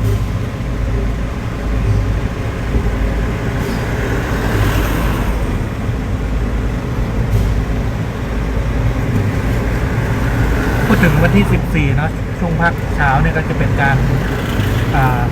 แข่งขันทำแกงฮังเลทำลาบ เจ้า ส่วนกิจกรรมเล่นน้ำปาร์ตี้โฟมอุโมงค์น้ำจะเริ่มประมาณบ่าย 3 โมง เจ้า จนถึง 4 ทุ่ม อ่า ถ้าเลย 4 ทุ่มปุ๊บจบนะ ไม่ถึงเที่ยงคืนนะครับผมเขาจะเล่นถึง 4 ทุ่มที่ว่าถนนเส้นนั้นน่าจะแน่น เจ้า ส่วนวันที่ 15 นี่ส่วนใหญ่ที่ลำปางก็จะไปรดน้ำดำหัวขอพรผู้ใหญ่ เจ้า ทุกคนก็จะอยู่ด้วยกันกับครอบครัวนะครับ ตอนนี้เขาเลยจากโรงพยาบาลก็คามาแล้วนะเจ้า อยู่ตรงปะปาก็ขา เจ้าก็อยู่ในตัวเมืองก็คาอยู่เจ้า ตลอดเส้นทางเนาะมีพ่อแม่พี่น้องประชาชนมายืนรอกัน เจ้า เป็นบุญตาของทีมงานตัวนะครับทีมอาหารภาพความประทับใจดีเนาะ ถ่ายรูปด้วยกันก่อนเจ้า ยิ้มหน่อย มาถ่ายรูปด้วยกันก่อนเจ้า นี่ นี่ต้องมาทั้งครอบครัวคุณพ่อคุณแม่คุณลูก จ้า ติดตามในเพจลำปางโพดนะเจ้า นี่นะเจ้าก็เขาก็มีถ่ายรูปเพื่อตัวนะเจ้าเก็บภาพบรรยากาศไประหว่างทางเนาะ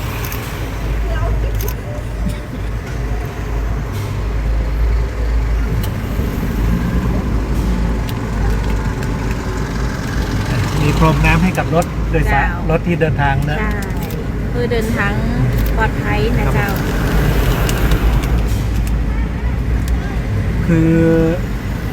ภาพปรากฏการณ์เนี่ยคือถ้าเขาเรียกว่าไม่มีบุญต่อกัน จะไม่มาเจอกันนะเป็นสิ่งที่เขาลิขิตมาขอบคุณครับคุณยายนะ คุณยายใส่กุบใบลานมาด้วย ขอบคุณมากครับทอดเจ้าเอาน้ำเย็นๆมาให้นะฮะคนบอกว่าอีกก็เพื่อหน้า เจ้า เพื่อหน้า เมื่อหน้าเป็นเศรษฐี เป็นเศรษฐีเป็นมหาเศรษฐีเลยโอ้คนยายเขาจัดมาเซตใหญ่เลยนะฮะ คือถ้าวันทีมงานได้ทำตลาดเจ้าขอบ ค คุ รับ ณเจ้า ครบปัญหาเขาได้กัน ถ้าอย่างก็เป็นอยู่เนี่ย แสดงตัวเขาหน่อย อ่ะ ปีแล้วนะ ครั มั บ นมีคนมาเม่นนะเจ้า ครับ เพราะถึงปีปันยูเนี่ย ปุ๊บ มาเล่นม่วนกันข อ๋อ นาด ล่ะ นะเจ้า เนี่ยเขามีกำลังใจกันจัดมาก ใช่เจ้า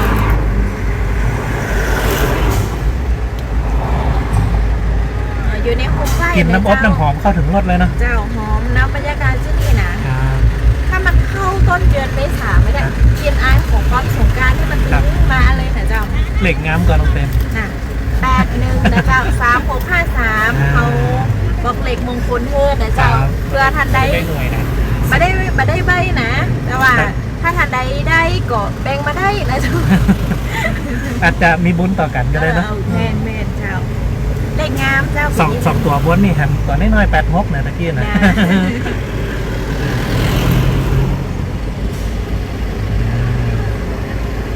วันนี้6แล้วเจ็ดรถได้ เลข6เหมือนกันแหละ 16มัน 16 ธิดา แล้วก็ฮกหนึ่งกับนี้แต่ฮกตัวนี้ มันล่างนะเจ้าหลีกโป๊กโป๊กอยู่กันตีโฮมไว้นะเจ้าถ้าหันขบวนรถเนี่ยก็ไปอยู่กันเป็นหมู่ไว้เนาะเพราะว่า ครับ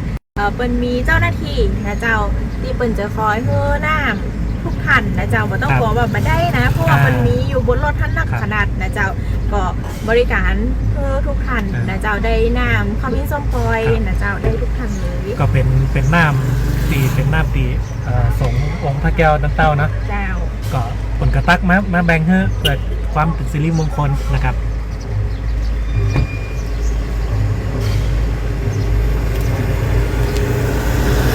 บางท่านมันก็จะเอาน้ำเปล่าน้ำสะอาดมาเติมให้เจ้าหน้าที่ด้วย เจ้า เนาะเพื่อจะได้แบ่งปันกัน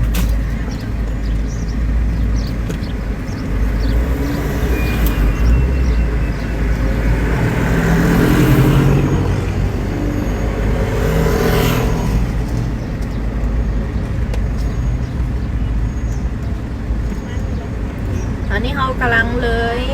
การปลาส่วนภูมิภาคนะเจ้าสาขาก้อค้านะเจ้ามาละ ตรงบริเวณซุ้มเข้าอำเภอเกาะกานะฮะ อยู่ตั้งหน้าก็ร้อยแห่งน้อยหนึ่งนะเจ้า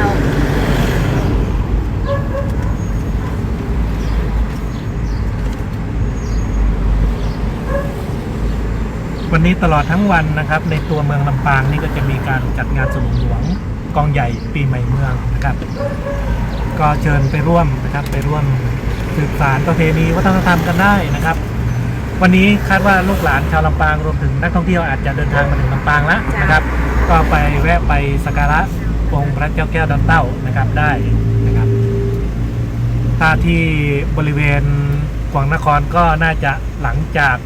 ประมาณสักบ่าย4 โมงเป็นต้นไปนะครับ เพราะว่าบ่าย2 โมงครึ่งเนี่ยจะเคลื่อนจากวัดพระแก้วดำเต้า แต่ก่อนบ่าย2 โมงครึ่งนะครับ ก็สามารถที่จะไปรอส่งน้ำที่วัดพระแก้วดำเต้าได้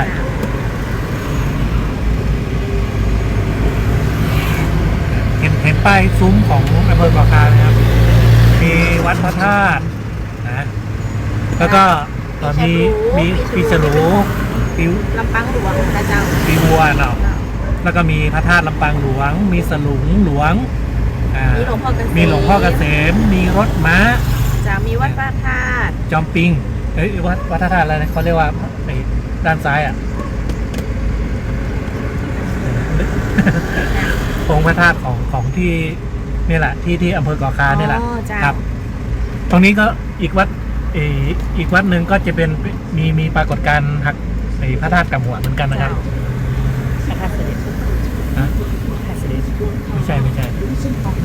ของเกาะคานี่ไม่แน่ใจ เจ้าแล้วก็มี มีช้า ช้าง งตอนนี้เรากำลัง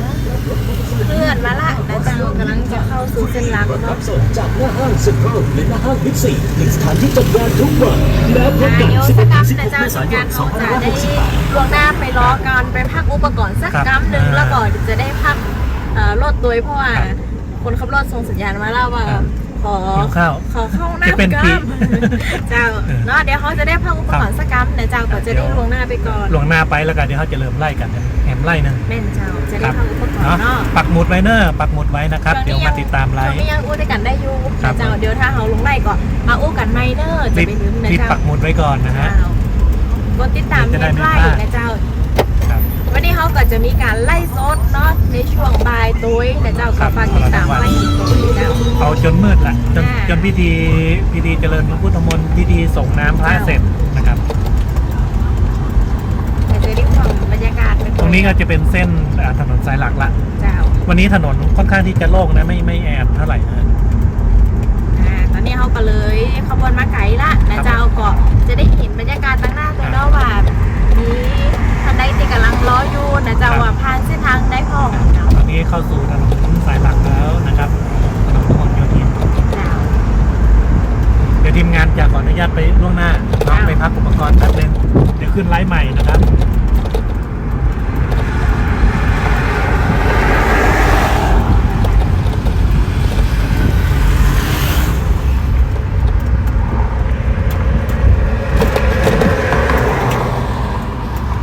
ขออนุญาตลงไลฟ์ก่อนนะครับ